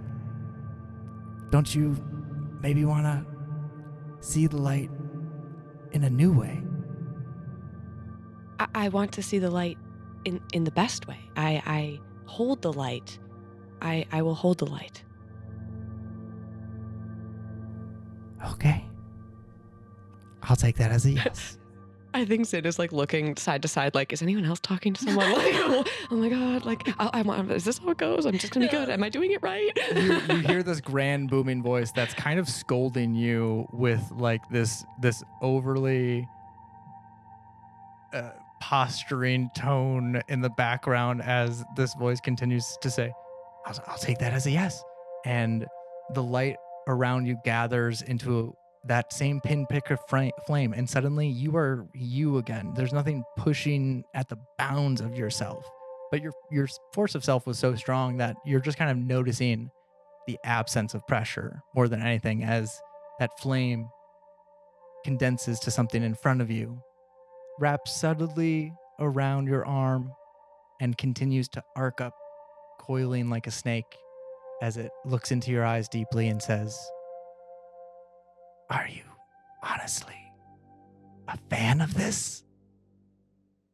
Like this, you think that everything is normal with this whole situation. I mean, it's all I've ever known. If you want to hold the light, well, you're already holding me. Here's the question. Light can guide, but light can also blaze a new path. If I were to grant your wish, I would need your offer and your promise that the path that we blaze is one of flame and destruction. Destruction? Well, okay, just like this, as it goes into seemingly to shoots into you in the same way that light did a moment ago. But again, it leaves you the space of self as it coils comfortably around your mind and gives you this vision of a forest fire that sweeps through an area, burning it out. And for a moment, Zin, I'm sure, is horrified. Horrified. Wait. As new life starts to burst from the controlled growth that is now caused by the wildfire, and the you can see in the sincerity of what he's trying to communicate that he's willing to work with you. He this spirit of fire. In this moment, you see that destruction is a part of its nature. It's not a part of its desires, right? It's a need for it. It's not a carnal evil want. It is destructive, like fire. But I think in this moment, the community is trying to communicate that it is no different than holding a torch and trusting yourself to do well with it, to point that torch as destruction and decay in the right way. I think Zin is confused. Zin is wow. She is definitely like just repeating do don't think. Like this would only make sense. Like I would be the one that would know how to use this thing, and there would be growth afterwards, and I think and just so nervous, like kind of but I made my promise, but I made my promise. Like I have to change the world. But I made my promise. But excuse me. What is this? What is this? What does this mean? What does this mean? Well, you've already spoken your promise, and the big glowing light behind me, which he's obviously pretty pretentious. You're hearing this behind me as child of my children, you must remember where you come, as he so slowly goes over from the beginning why you should do this, why you should follow through with this wish. And I think at some point even mentioned, perhaps you have something in your pocket, a piece of paper perhaps, as the spirit of fire says, I'm stopping him from hearing your wish. That doesn't mean that he won't hear it. It just means that he won't hear it until I say yes or no. But if I take it, then he'll never hear it. If you take my promise. If I take your promise and grant your wish that we will change the world We'll change the world? We'll change the world. We're going to change the world. We'll change everything.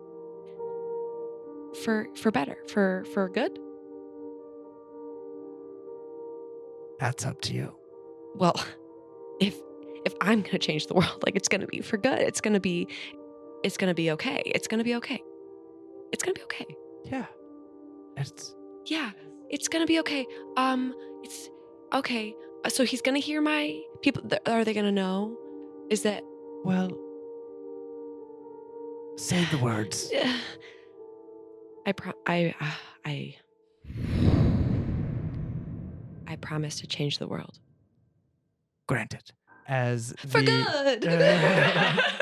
Akuma, the fire spirit, fills your being for a moment, again pushing you out to your edges, similar to the light, but then eases so quickly, and you realize that it's more of a settling. I would ask you, where does Akuma settle within your spirit? Is that body located? Is that within just a different plane of existence, or does Zin feel any like actual alteration here? I imagine Akuma settles in her collarbone. He hangs out kind of around her neck, and so I think he would settle in her collarbone, kind of like a chain, if you will.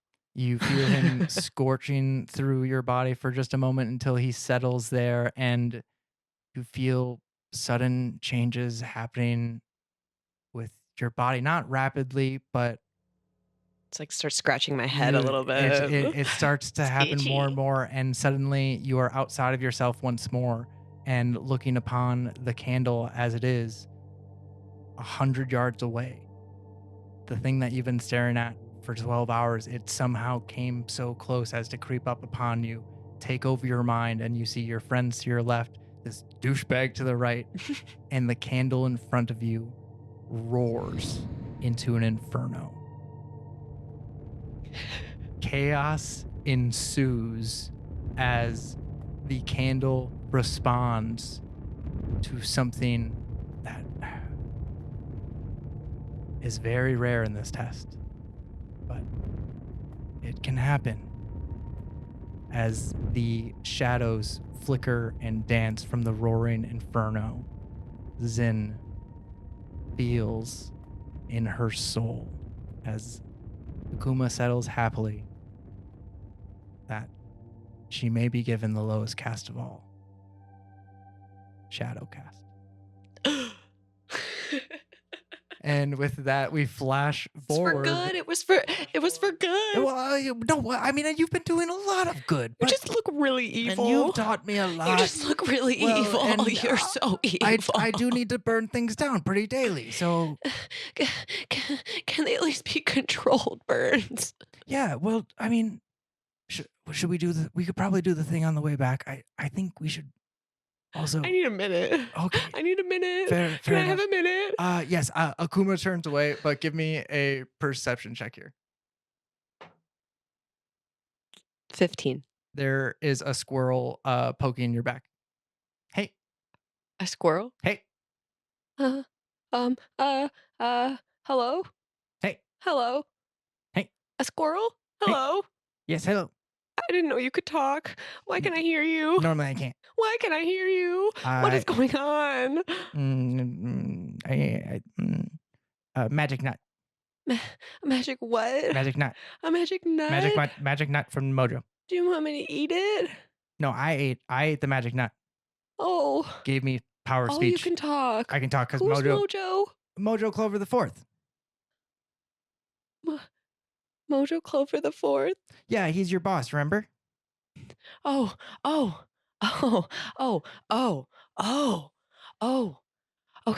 Okay. Deep breaths. Pinky promise. Pinky promise. Pinky dad. Do don't think. Yes. How can I help you? Mojo says it's your 10th gleaning. Time to go to the rabbit's foot. Right. Can you yeah. You run ahead. You the let rabbit's him know. foot down the rabbit hole. You know, the hole underneath the tree between the two wells. Yes, I know you're a squirrel and you wouldn't know this, but I do live there. I do know how to get there. If you could just like scurry ahead, let him know I'm on my way. Just because I learned how to speak today doesn't mean I was born yesterday. So I can tell you're being rude. Okay, can you read a clock? Because like, what time is it? I can't read a clock because I don't know what that is, but I can read the sun, and it's time to hide my nuts. Bye. Okay. I think Zin looks up at the sun and realizes that she's running late, which never happens. As you see that the wicked willow has grown around you in such a way, like typically it will, over an hour or so, it will subtly move a branch to allow a better seat to someone it likes. As you get up, you see like there's this basic like pseudo armchair / like lounging bed that It stands me up like a lazy boy. Yeah, exactly. As gotta go. Zin is lifted, and the horns scratch a little bit and especially the cut one. I think she reaches up and like checks to see if they're still there. Still there. Still Okay. there. Oh, all right. Well, on to the next. But an animal messenger has been sent from Mojo Clover the Fourth, leader of the witch hunters, who has been a kind man to you. The quarters that he offered you were sparse, as they don't have much within the rabbit's foot, but you know that the way to get there is down the rabbit hole, between the two wells, underneath the great tree. Does Zin do anything else as Akuma says, well, how do you think it's going to go this time? I mean, I think it seems like the day's going okay. You only kind of zoned out for like 3 hours Okay, there. there was 3 hours. Why didn't you wake me up, Akuma?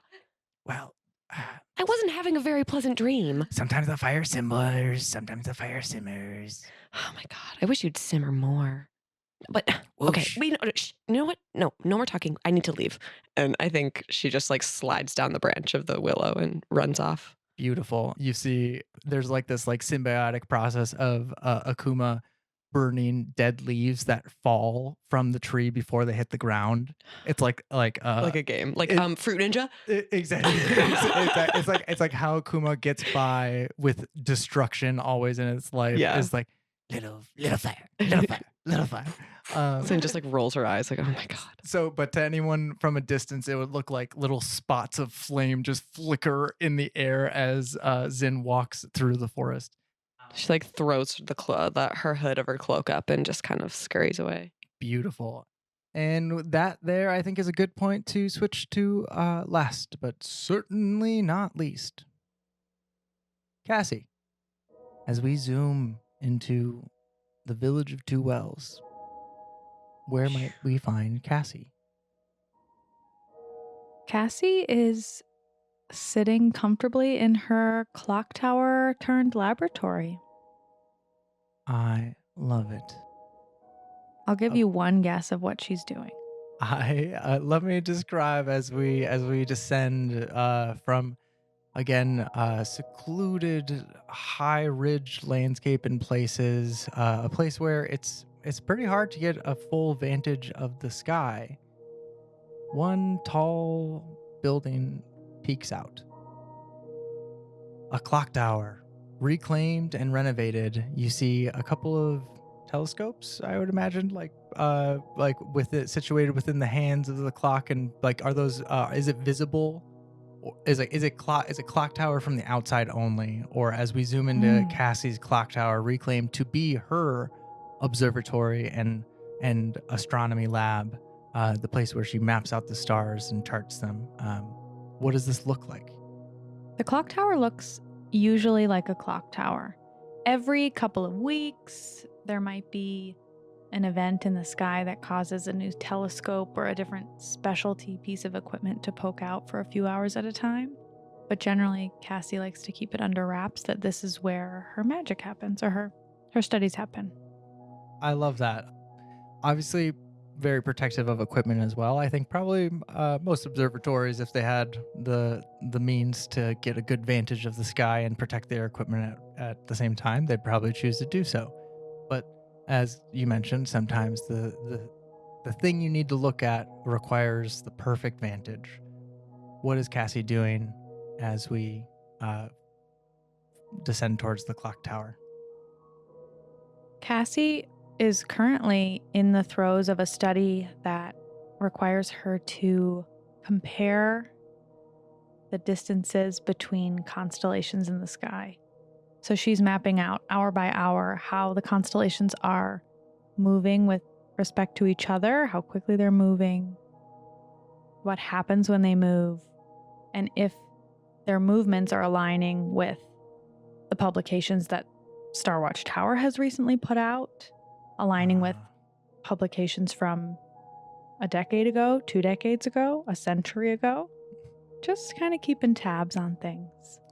As you have been mapping out the sky, I would ask you to give me how long has Cassie been doing this work? Specific to the constellations and their relation to each other? 5 or 6 weeks. Okay, cool. Awesome. It's her flavor of the month. Give me, we'll say 6 weeks, and for every 2 weeks, we'll do a roll. So give me 3 intelligence checks make it an intelligence check plus your proficiency. 3 times? And this will be a DC 15 each time to successfully map out the distances from these constellations. So when I roll for intelligence, I'm adding my intelligence modifier and my proficiency bonus. Yep.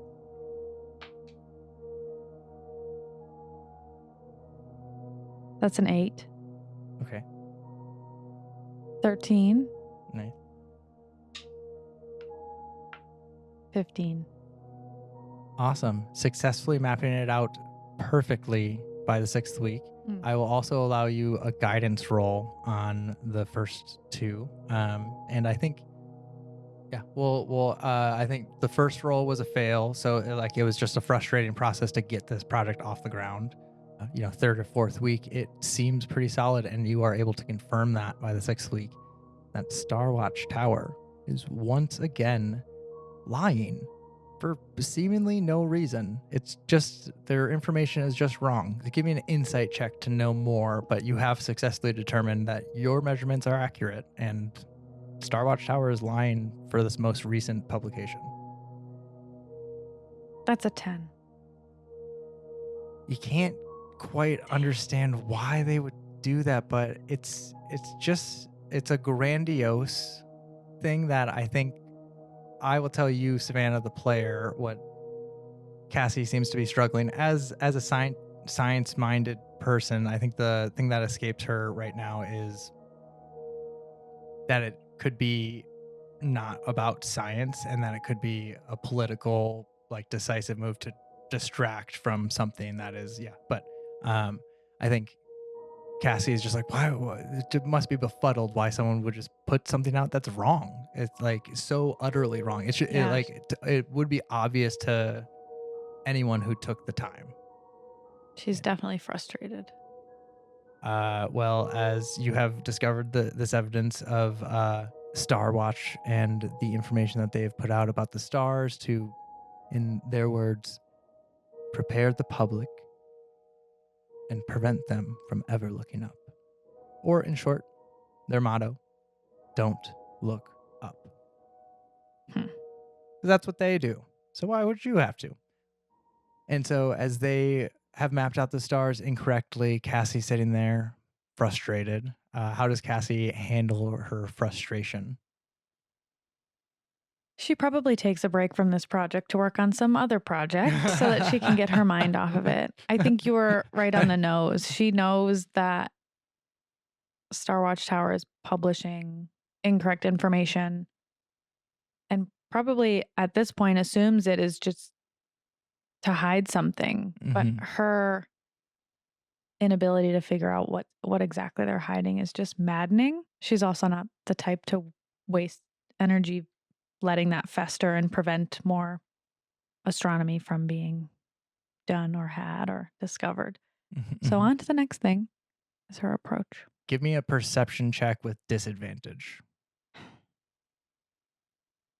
That's a 19 and a 25. Oh, Yes. wow. First tell me, what is the project that you are about to move on to?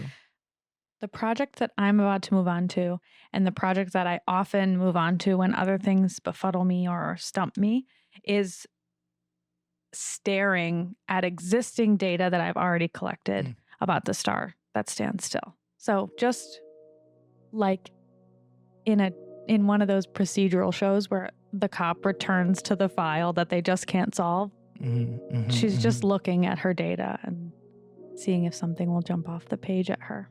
Something clicks in this moment, and just as the thought strikes, like you're looking at your data perfectly, you hear the faintest sound of a doorbell, but you are on the edge of what feels like discovery. What do you do? Put my headphones on. What do headphones look like in this pre-industrial world? Because I will allow you headphones, but you got to make them appropriate for a world where glass is rare. Manufactured items are almost non-existent. And elf ears just so big. And elf ears just so big. Are there coconuts in this community? You know what? I think better yet, there's like a similar fruit that we will name A seed? star fruit Ooh. that are star shaped and hard, but they're a little bit more like both matte and iridescent at the same time. Like they're not like multicolored, but they're like a low level of sheen. And I think that they're hard enough to serve in this way of coconut shells. Perfect. I would cut one in half and have fashioned myself some sort of echo chamber of what I hope maybe sounds like the sea or brown noise or something to keep me locked in. Awesome. I imagine like these little. Maybe one of the points of the star aligns with my pointy ears. Oh, cool. Just hooks right on there. Cool. I love that. That's cute. Sorry, Thank I'm in you. love with you. What do you want me to do about Oh, it? jeez. Secrets out. Yeah, secret's out. They're married. And Thanks, Rob. sorry, I'm proud of it. Sorry, where were we? Yeah, I think you've totally got your headphones fashioned, and I imagine like music box style, like switch outs that you are able to do that replicate different, like either natural sounds or maybe you've captured a tune or two or three. It's functional and awesome, and as you put them in, I will allow you an investigation check with advantage here All right. as you tune out what in the background is ding ding ding ding ding ding ding ding ding ding ding ding ding ding. Dirty 20. Awesome. As you are looking upon your data, I will remind everyone of the celestial bodies that we have in this world, which is, of course, the earth itself, or rather, the lands itself, the lands apart, a planet with no name, the sun, of course, the moon. Names, fantasy names specific to those. And lastly, this frozen shooting star, the star that stood still. Dubbed Solaris, Cassie's data has many exact measurements of it. And what clicks now in this moment is that frozen might be an oversimplification. The activity of this star might be exactly what Starwatch is refusing to look at and is instead throwing out distractions. There's something related there, as the most important celestial object in the last 100 years is showing signs, just the most subtle of signs, that something ain't right. Something's amiss at the crick. Oh, we love a mad pot shout out. We got it right. We love Something's amiss at the something crick. amiss at the crick. So as you have discovered this, how does Cassie react? What does it look like when Cassie has experienced like truly an epiphany with a major celestial event? And what did her horoscope say today? Oh, jeez. Oh, jeez. When Cassie discovers important things or has breakthroughs or aha moments, you probably would not know it if you were the bug on the wall. She's just biting, or like, sticking her tongue out of the side of her mouth or biting a lip and scribbling stuff down, making notes, because she reserves her enthusiasm or celebration for after the research and data has been tied up with a bow and shared on the community message board and shared with other people and made known by others. That's when she'll celebrate. So when she has a breakthrough, it doesn't seem like she has a breakthrough. She's very reserved about it. And there's still more work to be done before the breakthrough can be actualized. Well, with that, I will now allow you. Actually, sans perception check. Your passive perception is now enough. It just as one of your tune cartridges clicks out and finishes the tape, you hear ding ding ding ding ding ding ding ding ding ding. Oh, you shouldn't have installed that doorbell. You should have done it. I hunker down for a minute and hope that the dinging stops so I can continue my work It turns undistracted. playful at some point, and then eventually it is a pretty good bop. That's just like ding, da, ding, ding, ding, Oh, damn ding, it. ding, ding, ding, ding.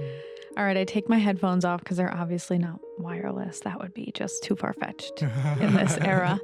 And I head down the stairs with no sense of urgency, probably. Just really hoping that by the time I get down, whoever's ringing the doorbell will have left and I can walk back up and say, oh, got my steps in for the hour, back to work. So I make my way down the stairwell. How do you open the door? Very chipper. I kind of paint it on. As you do so, painting it on, you see no one at first as you open the door, and then I think, as anyone's instinct is to do, look down and see a much shorter person of stature than you would expect. But it is one of the younger inhabitants of the village of Two Elves. One of the kids that's often Cassie attracts crowds as one who looks up does. A gazer, some might say. Oh, a gazer. You heard the kids snicker. A gazer. Oh, they're looking up. Oh, they're gonna get us. No, Mojo wouldn't let her stay here if she was gonna get us all killed by wishing on us. No, she wouldn't. There's been one kid who's been very interested, and at times when they've shown curiosity, you've just given them just the right amount of answers. I would ask you what this younger to-be-shaped mind in this community is, if you have any thoughts or ideas about in terms of general appearance. It's just one of the one of the school kids. It's one of the youngins. I wonder if maybe it's a young half elf or a young elf who maybe has picked up on my lineage, even though it's not a secret. It's something that is generally a little bit hidden, to protect my peace about it and to help me avoid having to process that piece of myself as it came from my mother, who is gone. Maybe this young elf or half elf has kind of clocked me, maybe without even knowing it. Oh, yeah. Give me I have a couple of elf sub races in my head. Give me a D4 roll here. 4. Half drow, half dark elf. Young boy will he looks up at you and he says, Hi, Miss Cassie. Hey, kiddo. Well, I don't know if you remember me. Yeah, what can I do for you today? Well, you can. Well, Mojo, he was saying he told 5 to tell me. Well, he actually told 5 to come and tell you that your gleaming is today. My gleaning, yes. Your gleaning is today, and it's soon. Oh, I have this paper, and he's got a little note from Mojo that just says the time of your gleaning today. Thank you for the reminder. I promised I wasn't going to forget. You'll learn someday, but you don't forget something like your gleaning, especially your 10-year gleaning. But thank you for the reminder. Is that all? I'm in the middle of some really important work. Well, I wanted to ask about what's it like? Looking up? Yeah. Cassie is trying so hard to weigh the risks of being honest with being harmful. I think she just says, you'll find out someday. But wait, because you'll want to be ready. This little boy, mind blown at the fact that this is something that he could prepare for and not just like be. Like you've given him the permission that this is something that he could learn. You see it on his face as he is both in awe and he says, well, so I shouldn't look up tonight. No. How about tomorrow? What's tomorrow? Sun's No. day? Don't look up tomorrow. How about the next No. day? Just wait. You'll know. I promise you'll know. Okay. And when I do, they say that if you have evil in your heart, you'll create evil in the world if you look at the stars. Who says that? Well, some of the kids, Don't listen.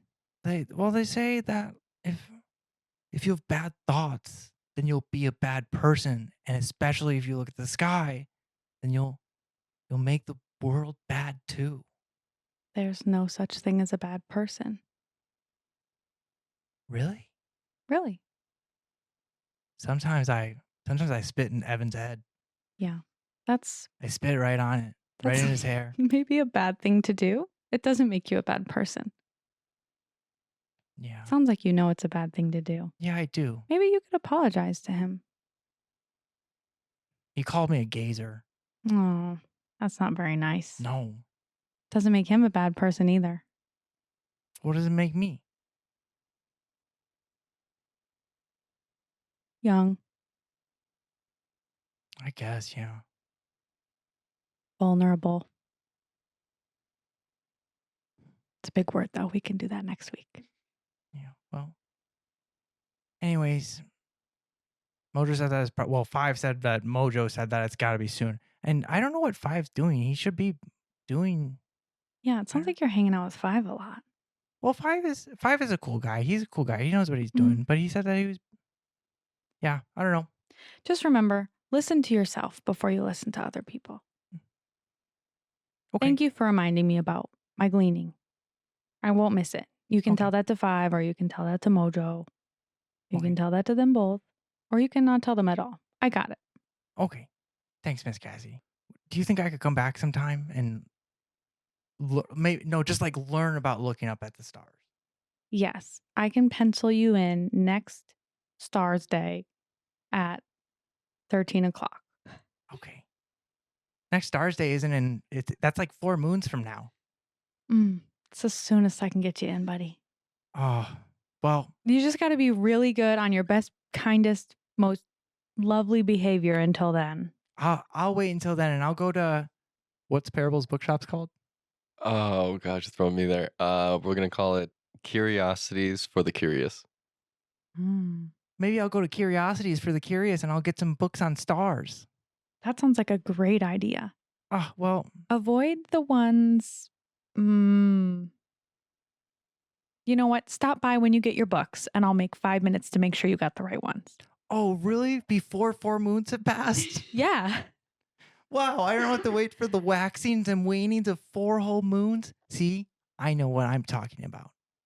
You are a sharp one. I'll give you that. By the way, you can call me Belle. Hey, Val. I'll talk to you soon, Cassie. And good luck at your gleaming.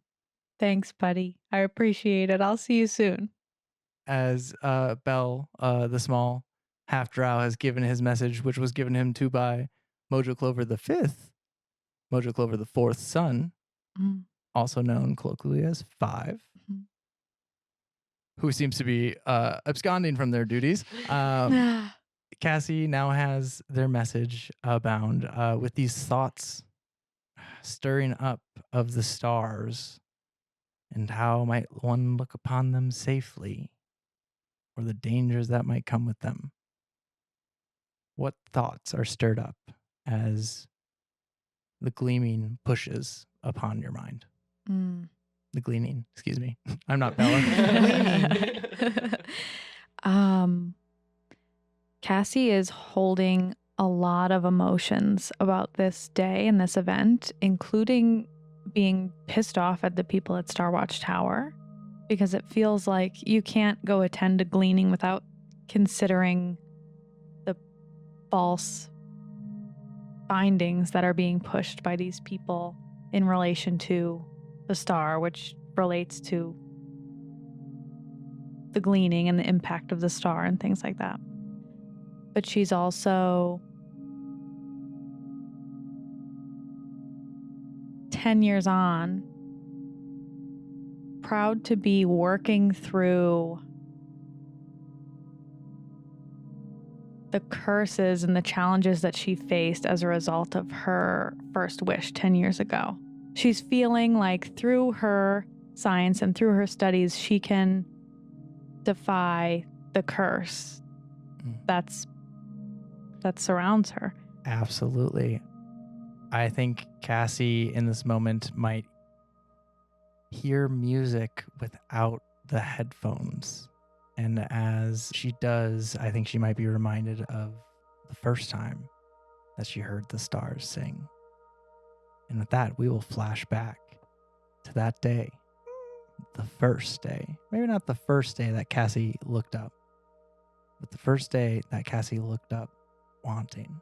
With the depths of her being, I will ask you, away from this clock tower or within, if perhaps it was the day you found it, or did that interest in the stars start before the locale came? Yeah, great question. Cassie was living with her dad in kind of like a flat or, whatever a typical home in this region would be. And as an astronomer himself, of course, he and Cassie as a family unit lived in a space that had great views of the sky. He had lots of his own lab equipment at home. And whenever something broke and he didn't have the patience to fix it, or he upgraded to a newer model of equipment, Cassie got the hand-me-downs and offered to try and tinker with them and fix them up and use them herself. So her musings began out of like a little porthole window in the room next to her dad, who had probably like full floor-to-ceiling windows. How old do you think Cassie? Well, 10 years ago. We don't have to do elven hard math. Yeah. But It was like in terms of your father's human life, he will say he's kind of like a journeyman at this point. He hasn't fully gotten to Starwatch Tower yet and become a full sage there, but his interest has been vast. But it's still on the point of like very, very adept hobby. As that interest keeps rising, I think it's filled with a lot of times where does your father talk often? not to me. Wouldn't that be nice? Not to me. Nice? To himself a lot, yeah. There have been a few nights where he's kind of offered a single comment and said, "Well, Cassie, I'm gonna set up my telescope. If you want to set up your if you're looking at that same constellation as last night, I by chance I'm looking at it tonight. Are you asking me for my help? I will be looking at it," as he goes into his room to write. I think he's got a deeper voice. I got to work on that. Well, I think I'll join you. Said, "Sorry, I had a cold." Oh yeah, that sounds like your voice. That's the dad I know. I don't know what happened there, sweetie. Well, I just wanted to say, never mind. All right, scoot over. Let me set up my telescope. And just a half second of kindness as you see a smile on his face, and then give me an insight check here. Okay. In this time before 10, time before now. 15. Enough to see the pain on his face as it's just a little bit too close to something that he's felt before that reminds him of something. And I think, Mom. yeah, it's an astral elf that came into a human man's life to inspire him to not only birth an interest in the stars, but further it and have a child, and to lose a mother like that or a wife like that. It's too much as the pain overcomes him, and he goes back to that quiet time. There's time passes. It's a long time. How long do you look at the stars typically? You are stats wise an astral elf, so you are able to trance So you're only needing to sleep 4 hours a night, whereas a human man, your father is like pulling all-nighters and exhausting himself to get things done. It's relatively easy for you to spend hours doing something. Yeah, at this stage in Cassie's life, she was probably adjusting him in his chair as he like dipped his chin to his chest, falling asleep, just to make sure he was a little comfortable while she stayed locked in on the sky. She kind of let him think he was continuing to stay up and Oh, Soraya. Thank you, Soraya. Could you get me a blanket? Oh, you're the best. oh. Star of my life, star of my sky. Again, at this point in their relationship, I think Cassie was really trying to nurture her relationship with her dad, knowing that he was just so pained by having lost his wife, Soraya, my mom, and acknowledging that my existence was just painful for him. She was really trying to fix it still. I think you see just in his fitfulness that he is comforted by you being there for him. He is comforted and I am wounded. Yeah. Yeah, that's hard. And in this moment, give me an investigation check or a perception check, whichever you. It depends on if Cassie's if Cassie returns to her thoughts about the sky, or if she looks a little bit deeper at her dad. I think she would return to her work as being at the age where the vibe is like mid to late teens. Mm-hmm. While she's hopeful that she can maintain a relationship with her dad, she is also sort of given up on trying to really be what he needs. I think she knows that she can't be, she shouldn't be, she won't be. So I think she goes back to her work because it's less painful for everyone. Give me a perception check here. It's a natural 20. A natural 20. Oh my God. That is enough to, just as you are taking yourself away from this painful moment, why would you look upon this man who can barely bring himself to face you without showing disgust on his face? That, yeah, it's projected upon himself through layers of self-hate and failure in some created fashion. But damn, it'd be nice if he just smiled at you. And instead, looking first to your telescope, just out of the corner of your eye with a natural 20, you spot this little journal that he's always kept. And you see now that it's kind of fallen open. And one thing you've never seen before is that it's your mother's name on the inside of the journal as who it belongs to. Oh, man. Can I try to look just enough to know if I want to look more? Yeah, totally. It's almost entirely about the star that stood still. Oh, okay. It's almost entirely about conjectures of how it happened. There are stories about 3 wishes, 3 wizards, 3 fishes. It's always a set of 3 that cause this thing to happen. There's as much lore as there is astronomy here. It's tied to, celestial movement, but it's also tied to worldly things that people have scraps of that. I think that it was 3 wizards. Time and luck and wish. And I think something happened. No, I think it was 3 fishes. A gold one, a silver one, a bronze one. All of these different local cultures and mythologies that are basically local versions of zodiacs, in terms of meaning and mythology, but then that she is conjecturing to equate to the movement of the star. Yeah, I was asking if I could see just enough to know if I wanted to read more, because I don't think at that point Cassie would have been ready to intrude on her mom's sacred writings and ramblings. If it was heartfelt or intimate or vulnerable, I don't know that. I think Cassie would not have felt like it was her right at that point, Mhm.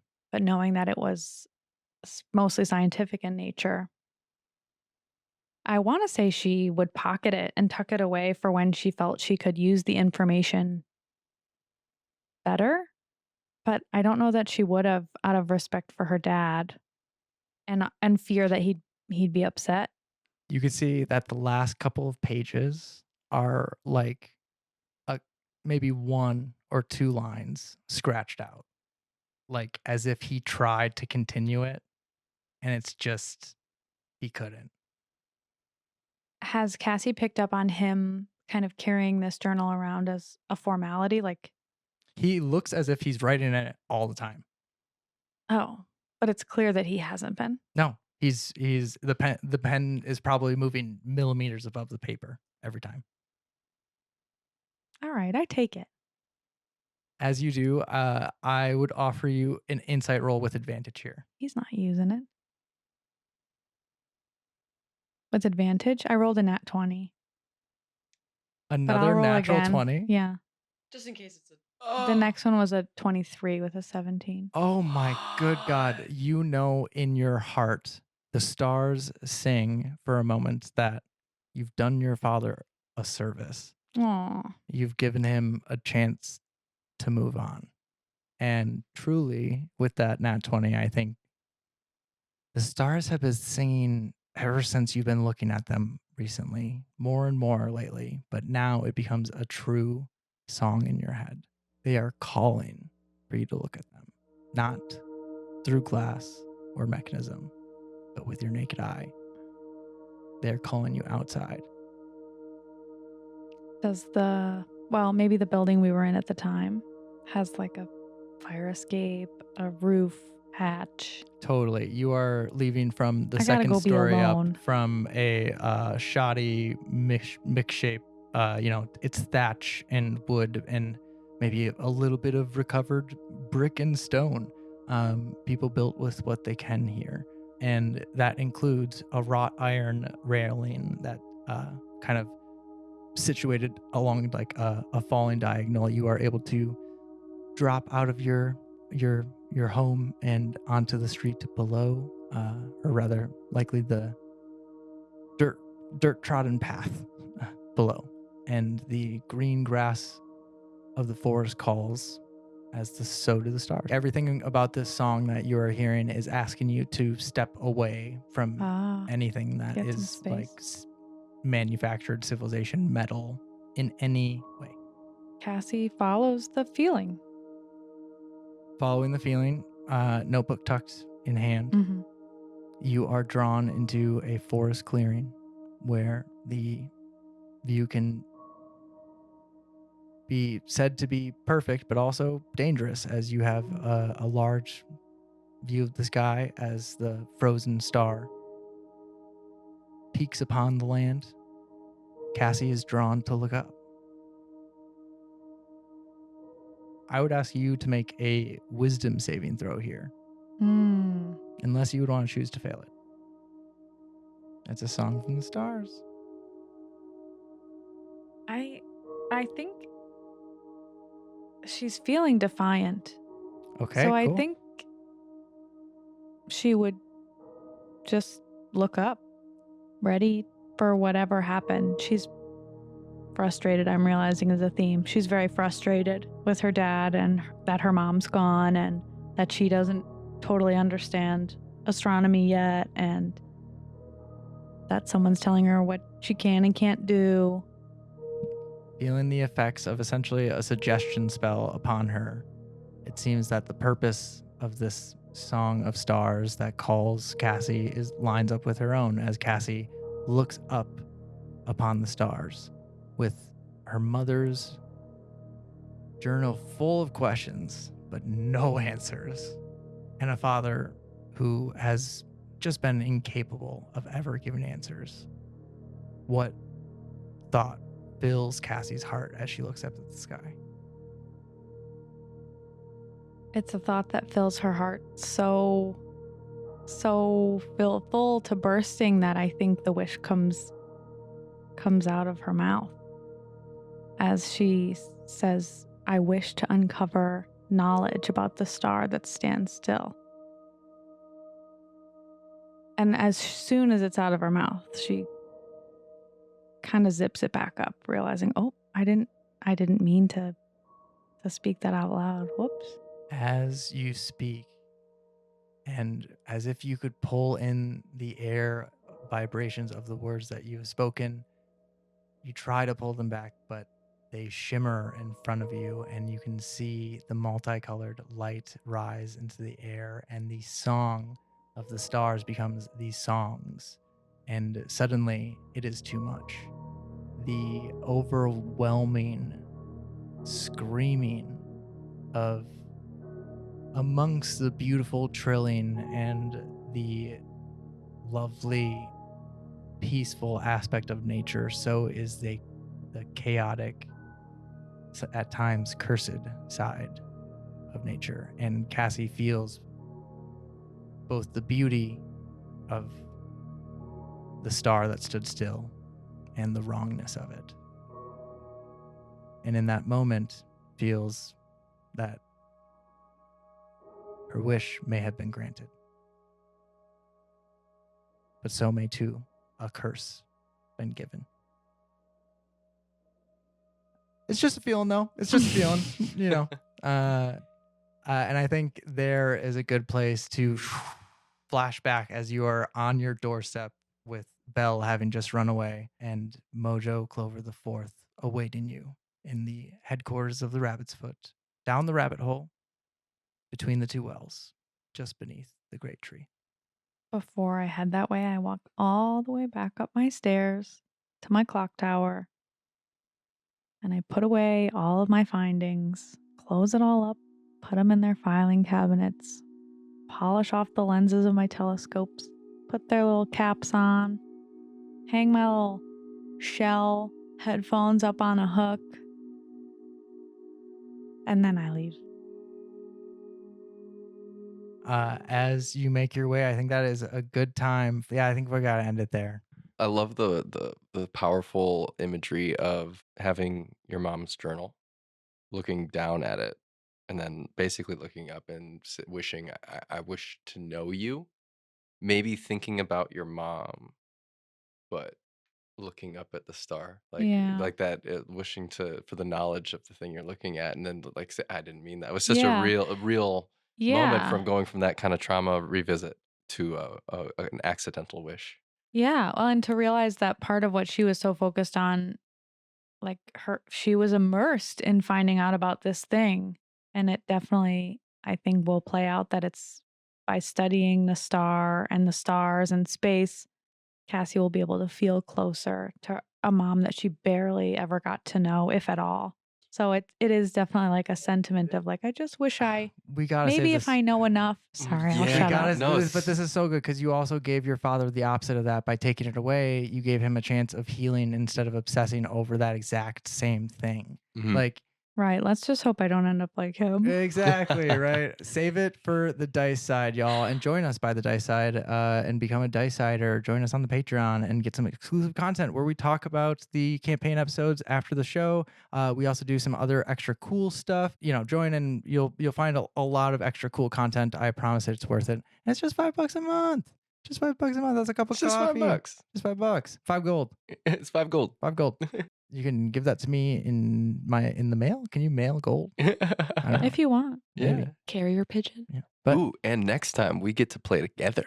oh, I do have an Chaos ensues. apiary NPC that didn't get introduced today. He's great. Ooh. But we'll get him next time, I guess. Yeah. Tune in next week. Tune in next week. And I think that is a good place to stop as we have Parable, Zin, and Cassie making their way to the headquarters of the Rabbit's Foot. And I gotta say my stuff, this has been a bite-sized dice roll twice told story by yours truly, Robert Whitehead, and brought to life by my players, G, Maya, and Sav. To post about the show, use hashtag DiceSized, that's DiceSized. For more like this, follow us on Instagram and find us on Patreon. That's patreon.com/DiceSized. Chicka chicka. DiceSized.